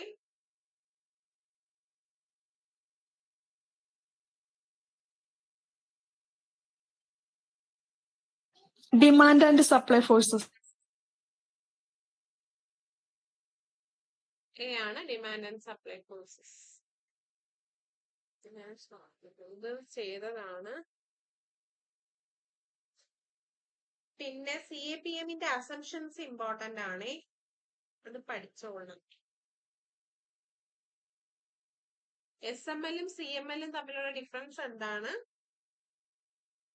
SML ആണെങ്കിൽ നമ്മള് beta കോഎഫിഷ്യന്റും expected റിട്ടേണും തമ്മിലുള്ള relation ആണ് പഠിക്കുന്നത്. ക്യാപിറ്റൽ മാർക്കറ്റിലാണെങ്കിൽ നമ്മൾ ടോട്ടൽ റിസ്ക്, അതായത് standard ഡീവിയേഷനും expected റിട്ടേണും തമ്മിലുള്ള ബന്ധമാണ് പഠിക്കുന്നത്.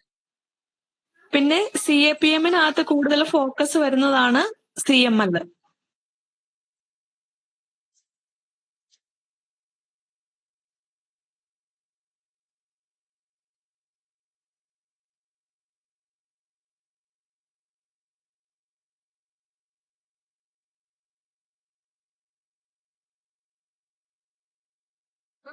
SML എന്ന് പറയുമ്പോൾ നമ്മുടെ ഏതൊക്കെയാണ് റിക്വയർഡ് റേറ്റ് ഓഫ് റിട്ടേണും ബീറ്റ ഫാക്ടറും തമ്മിലുള്ള റിലേഷൻഷിപ്പ് ആണ് എവിടെ കാണിക്കുന്നത്?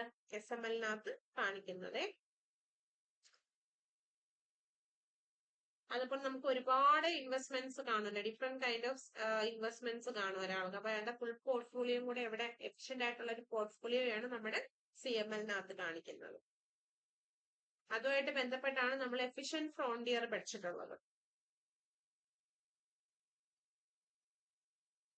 SMLനകത്താണെങ്കിൽ നമ്മുടെ എല്ലാ പോർട്ട്ഫോളിയോയും നമ്മുടെ എവിടെയാണ് വരുന്നത്? ഒരു ലൈൻ വരച്ചിട്ടുണ്ടായിരിക്കും. ആ ലൈനിലാണ് ലൈൻ ചെയ്യുന്നത്. എല്ലാ പോർട്ട്ഫോളിയോയും ലൈൻ ചെയ്യുന്നത് എവിടെയാണ്? ഈ ഒരു സ്ട്രെയിറ്റ് ലൈനിലായിരിക്കും. ആ ലൈനിനെയാണ് നമ്മൾ സെക്യൂരിറ്റി മാർക്കറ്റ് ലൈൻ എന്ന് പറയുന്നത്.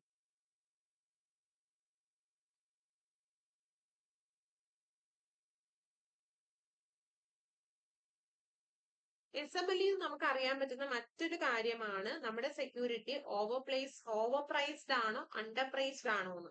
അണ്ടർ പ്രൈസ്ഡ് ആണെങ്കിൽ ആ ലൈനിന് മുകളിലായിരിക്കും നമ്മുടെ സെക്യൂരിറ്റി ലൈൻ ചെയ്യുന്നത്. ആ ക്വസ്റ്റ്യൻ പലപ്പോഴും കണ്ടിട്ടുണ്ട്. അണ്ടർ പ്രൈസ്ഡ് സെക്യൂരിറ്റി അറിയാൻ പറ്റും, ഓവർ പ്രൈസ്ഡ് സെക്യൂരിറ്റി അറിയാൻ പറ്റും. അണ്ടർ പ്രൈസ് സെക്യൂരിറ്റി ആണെങ്കിൽ ആ ലൈനിന് മുകളിലായിരിക്കും സെക്യൂരിറ്റീസ് ലൈ ചെയ്യുന്നത്. ഓവർ പ്രൈസ്ഡ് സെക്യൂരിറ്റി ആണെങ്കിൽ ആ ലൈനിന് താഴെ ആയിരിക്കും ലൈ ചെയ്യുന്നത്.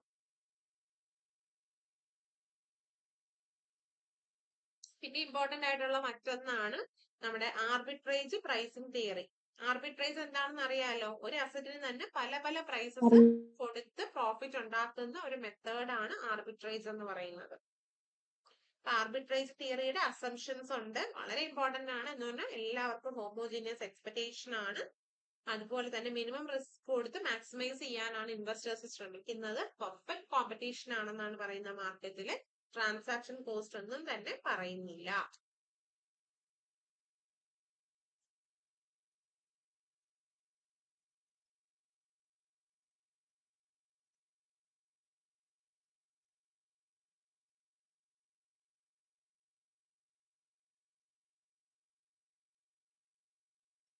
മിസ് ഈ എല്ലിയോട്ട് വേവ് തിയറിയിലെ ആ 5 വേവ്സിനെ പറ്റി ഒന്ന് പെട്ടെന്ന് പറയാവോ?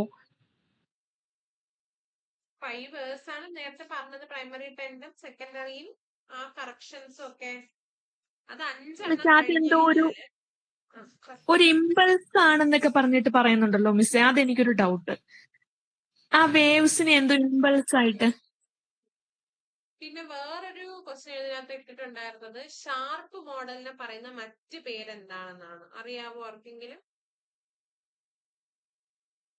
മിസ് കേട്ടില്ലായിരുന്നേ. ഷാർപ്പ് മോഡലിന്റെ മറ്റൊരു പേര് സിംഗിൾ ഇൻഡെക്സ് മോഡൽ. അതെ അതെ, ഇൻഡെക്സ് മോഡൽ എന്നാണ് അതിന് അറിയപ്പെടുന്നത്. മാർക്കോവിറ്റ്സ് തിയറിയുടെ മറ്റൊരു പേരാണ് ഫുൾ കോവേരിയൻസ്.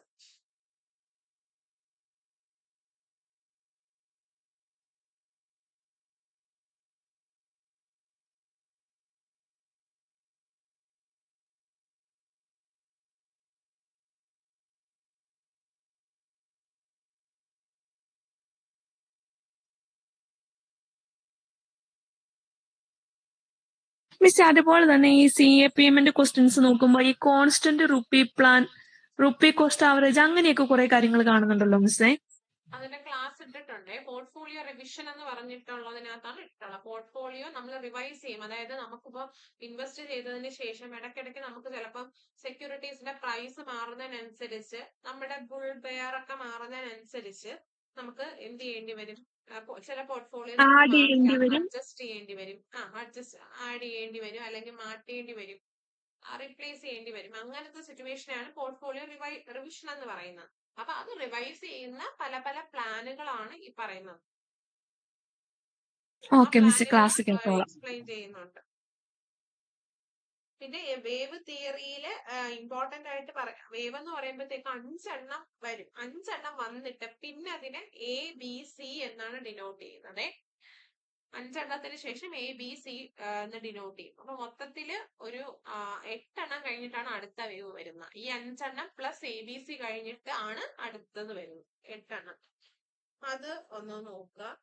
പിന്നെ ഈ പറഞ്ഞ പോലെ 5 വേവുകളില് 3 വേവ് എന്ന് പറയുന്നത് ഇമ്പൾസ് വേവ് എന്നാണ് അറിയപ്പെടുന്നത്. മറ്റ് 2 വേവ് ഇമ്പൾസ് വേവിന് എതിരെ വരുന്ന വേവ്, അതായത് നമ്മുടെ പ്രൈമറി അല്ലെങ്കിൽ മെയിൻ ആയിട്ട് വരുന്ന വേവ് ആണ് ഇമ്പൾസ് വേവ്. അതിന്റെ എഗെയിൻസ്റ്റ് ആയിട്ട് വരുന്നതിനെയാണ് കറക്ഷൻ വേവ് അല്ലെങ്കിൽ റിയാക്ഷൻ വേവ് എന്ന് പറയുന്നത്. ഈ മെയിൻ വേവുകളാണ്, മെയിൻ ട്രെൻഡുകളാണ്. അതിന് നമ്പേഴ്സ് ഉണ്ടോ മിസ് ഈ ഇമ്പൾസിന്? 1, 3, 5 അങ്ങനെ വല്ലതും? ഉണ്ട്. ഇമ്പൾസിന് 1, 3, 5 എന്നും കറക്റ്റീവിന് 2, 4 എന്ന നമ്പർ ഉണ്ട്. അത് നമ്മൾ വേവ് വരയ്ക്കുമ്പോ ഇങ്ങനെ ജസ്റ്റ് ഒരു വര വരയ്ക്കുന്ന, എന്നിട്ട് പിന്നെ താഴോട്ട് പോവല്ലോ, അതാണ് എന്താണ് കറക്ഷൻസ് എന്നറിയപ്പെടുന്നത്. നമ്മൾ നേരെ വരയ്ക്കുന്നതാണ് ഇമ്പൾസ് വേവ്.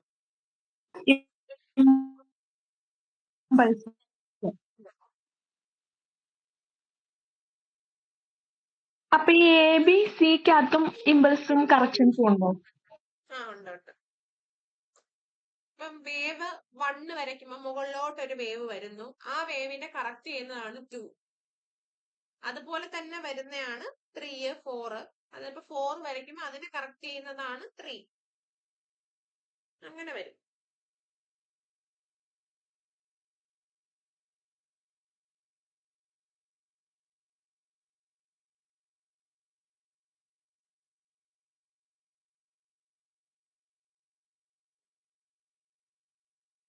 പിന്നെ വേറെ എന്തൊക്കെയുണ്ട്?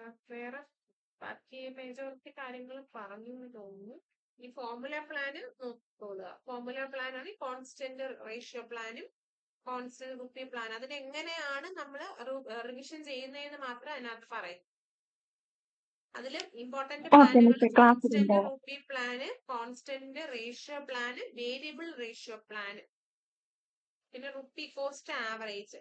ഇത്രയാണ് അതിൽ ഇമ്പോർട്ടന്റ് ആയിട്ട് വരുന്നത്. പിന്നെ ഏറ്റവും ഇമ്പോർട്ടന്റ് ആയിട്ടുള്ളതാണ് പോർട്ട്ഫോളിയോ പെർഫോമൻസ് മെഷർ. അത് ഞാൻ ഇട്ടിട്ടുണ്ട്. ഏതൊക്കെയാണ്? Treynor ratio, Sharpe Treynor's, ratio, Jensen's, Sharpe. ജെൻസനുമാണ് പിന്നെ അതിൽ ഇമ്പോർട്ടന്റ് ആയിട്ട് വരുന്നത്. അപ്പൊ ഷാർപ്പ് റേഷ്യോയില് നമ്മൾ എടുക്കുന്നത് എന്തൊക്കെയാണ് എടുക്കുന്നത്? നമ്മുടെ അതായത് നമ്മൾ എന്താ മെഷർ ചെയ്യുന്നത്? നമ്മുടെ പോർട്ട്ഫോളിയോയിൽ റിസ്ക് മെഷർ ചെയ്യാൻ നമ്മൾ യൂസ് ചെയ്യുന്നതാണ്. അവിടെ സ്റ്റാൻഡേർഡ് ഡീവിയേഷൻ കൊണ്ടാണ് നമ്മൾ എന്ത് മെഷർ ചെയ്യുന്നത്? ഷാർപ്പ് റേഷ്യോ മെഷർ ചെയ്യുന്നത്. അതേസമയം സിസ്റ്റമാറ്റിക്, അതായത് ബീറ്റ മാത്രം, സിസ്റ്റമാറ്റിക് റിസ്ക് മാത്രം എടുത്തുകൊണ്ടാണ് ട്രെയിനർ മെഷർ ചെയ്യുന്നത്. ട്രെയിനറിൽ നമ്മൾ എന്ത് മാത്രമേ എടുക്കുന്നുള്ളൂ? സിസ്റ്റമാറ്റിക് റിസ്ക് മാത്രമേ എടുക്കുന്നുള്ളൂ. പക്ഷെ ഷാർപ്പിൽ നമ്മൾ എല്ലാ റിസ്കും എടുക്കുന്നുണ്ട്.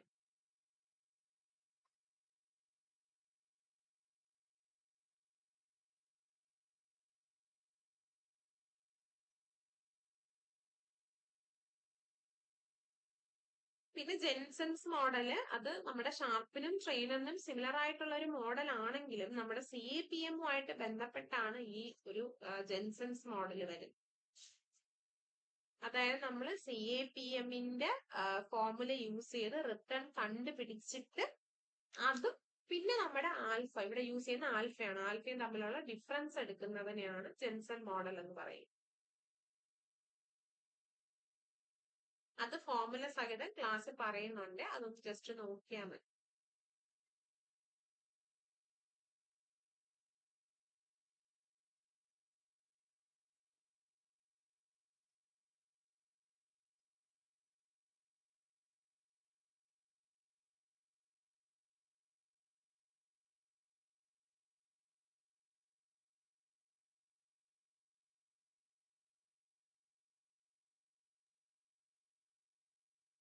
വേറെ എന്തെങ്കിലും ഡൗട്ട്സ് ആണോ?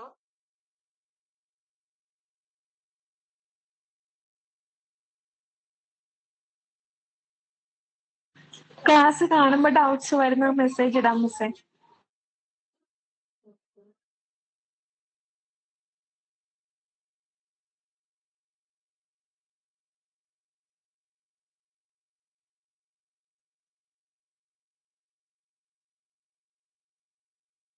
പിന്നെ ഫാമ ഫ്രഞ്ച് ഡീകമ്പോസിഷൻ മോഡൽ ഉണ്ട്.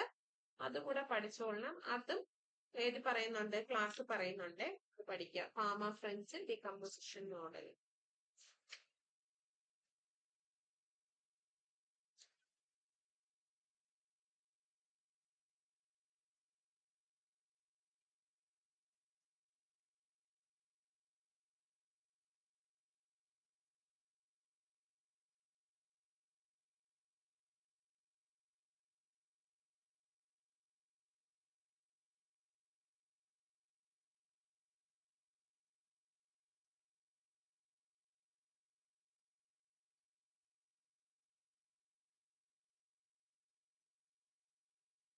വേറെ ആർക്കും ഒരു ഡൗട്ടും ഇല്ല?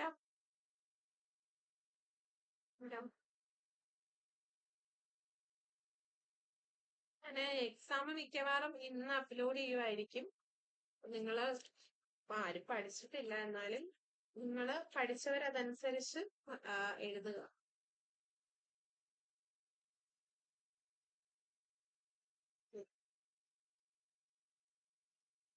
ഞാൻ നോക്കിയിട്ട് ഇമ്പോർട്ടന്റ് ആയിട്ട് വേറെ ഒന്നും വരുന്നില്ല. ഇത്രയൊക്കെ കാര്യങ്ങൾ തന്നെയാണ് ഇതിനകത്ത് വരുന്നത് കേട്ടോ. അപ്പം ഇത്രയും കാര്യങ്ങൾ ഭംഗിയായിട്ട് നോക്കിയാൽ മതി. പോർട്ട്ഫോളിയോയിൽ ഇതിൽ കൂടുതലൊന്നും വരാനില്ല. മാക്സിമം ഇത്രയും കാര്യങ്ങളൊക്കെ വരത്തുള്ളൂ. അപ്പൊ അത് നോക്കുക. പിന്നെ നമുക്ക് ബാക്കിയുള്ള സബ്ജക്ട് ഇനി വരുന്ന ടാക്സ് മാത്രമേ ഉള്ളൂ. ബാക്കി ഏകദേശമുള്ള റിവിഷൻ കഴിഞ്ഞതാണ്. നിങ്ങൾ പഠിച്ചിട്ടുണ്ടാവുമെന്നാണ് ഞാൻ വിശ്വസിക്കുന്നത്.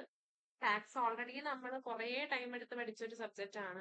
അപ്പൊ അതിനകത്ത് നിങ്ങൾക്ക് വലുതായിട്ടൊന്ന് റിവൈസ് ചെയ്യേണ്ടി വരത്തുള്ളൂ എന്നാണ് തോന്നുന്നത്. അപ്പൊ നിങ്ങൾ ഇപ്പൊ മാക്സിമം ഇനിയിപ്പോ ഈ മാസം എത്ര ദിവസം ഉണ്ടെന്ന് അറിയാലോ? എത്ര ദിവസമുണ്ട്? 4 ദിവസമുണ്ട്. അപ്പൊ അടുത്ത മാസം ആ ഒരു ബാക്കി വരുന്ന 29 ദിവസം, മൊത്തം 31 ദിവസം മാത്രമേ നമ്മുടെ കയ്യിലുള്ളൂ. അപ്പൊ ആ 31 ദിവസം എന്ന് പറയുമ്പോൾ ഏറ്റവും ഏറ്റവും ഏറ്റവും ക്രൂഷ്യൽ ആയിട്ടുള്ള 31 ദിവസമാണ്. അപ്പൊ നമ്മളത് മാക്സിമം നമ്മൾ ബാക്കി കാര്യങ്ങൾ നമുക്ക് മാറ്റി വെക്കാൻ പറ്റുന്ന കാര്യങ്ങളൊക്കെ ഉണ്ടെങ്കിൽ അത് മാക്സിമം മാറ്റി വെച്ചിട്ട് നമ്മൾ പഠിക്കാനായിട്ട് നോക്കുക കേട്ടോ. നിങ്ങൾക്ക് ഇനി പുതിയ ടോപ്പിക്കുകൾ പഠിക്കാൻ ബുദ്ധിമുട്ടാണെങ്കിൽ പുതിയ ടോപ്പിക്കുകളൊന്നും പഠിക്കാതെ ക്വസ്റ്റ്യൻസ് എവിടെന്നെങ്കിലുമൊക്കെ കിട്ടുന്ന ക്വസ്റ്റ്യൻ ജസ്റ്റ് ഗൂഗിൾ ചെയ്ത് നോക്കിയാൽ മതി, നമുക്ക് എവിടെന്നെങ്കിലുമൊക്കെ ക്വസ്റ്റ്യൻസ് കിട്ടും. PSCയിൽ പലരും പറഞ്ഞത് ചോദിച്ച് കണ്ടിട്ടുള്ളത് ഈ ഗൂഗിളിൽ നിന്നൊക്കെ നമ്മൾ ചെയ്യുന്ന ക്വസ്റ്റ്യൻസ് ഗൂഗിളിൽ നമ്മൾ അടിച്ചു നോക്കുമ്പോൾ കുറെ സൈറ്റുകളൊക്കെ വരത്തില്ല, അപ്പൊ അതിൽ നിന്നൊക്കെ PSCക്ക് പല ചോദ്യങ്ങളും ചോദിച്ചിട്ടുണ്ടെന്നൊക്കെ പലരും പറഞ്ഞു കേട്ടിട്ടുണ്ട്. അപ്പം നിങ്ങൾ ജസ്റ്റ് ഗൂഗിൾ ചെയ്യുക, നിങ്ങൾക്ക് കിട്ടുന്ന കുറെ ക്വസ്റ്റ്യൻസ് എഴുതി വെക്കുക, എന്നിട്ട് അതിനെ കണക്ട് ചെയ്ത് അതിന്റെ ഓപ്ഷൻസ് കണക്ട് ചെയ്ത് നിങ്ങൾ നോക്കുക. അല്ലാതെ പുതിയ ടോപ്പിക് ഇനി പഠിക്കണമെന്ന് ഞാൻ പറയുന്നില്ല, നിങ്ങൾ പഠിച്ചതൊക്കെ തന്നെ ധാരാളമായിരിക്കും. നിങ്ങൾ ഏകദേശം 80% പോർഷൻസ് എങ്കിലും പഠിച്ചിട്ടുണ്ടായിരിക്കുമല്ലോ. അപ്പം അത് റിലേറ്റ് ചെയ്ത് നിങ്ങൾ ക്വസ്റ്റ്യൻസ് വർക്ക്ഔട്ട് ചെയ്യുന്നതായിരിക്കും ഇനി ഏറ്റവും എസെൻഷ്യൽസ് ആയിട്ടുള്ള കാര്യം. അപ്പൊ നമ്മളിനി ഒരാഴ്ചയും കൂടെ കഴിയുമ്പോഴത്തേക്ക് നമ്മൾ എന്തായാലും മോഡൽ എക്സാംസിലോട്ട് കടക്കും. മോഡൽ എക്സാം കൂടെ ആകുമ്പോൾ നിങ്ങൾക്ക് കറക്റ്റ് ആവും. Okay, thank you. Okay miss, thank you.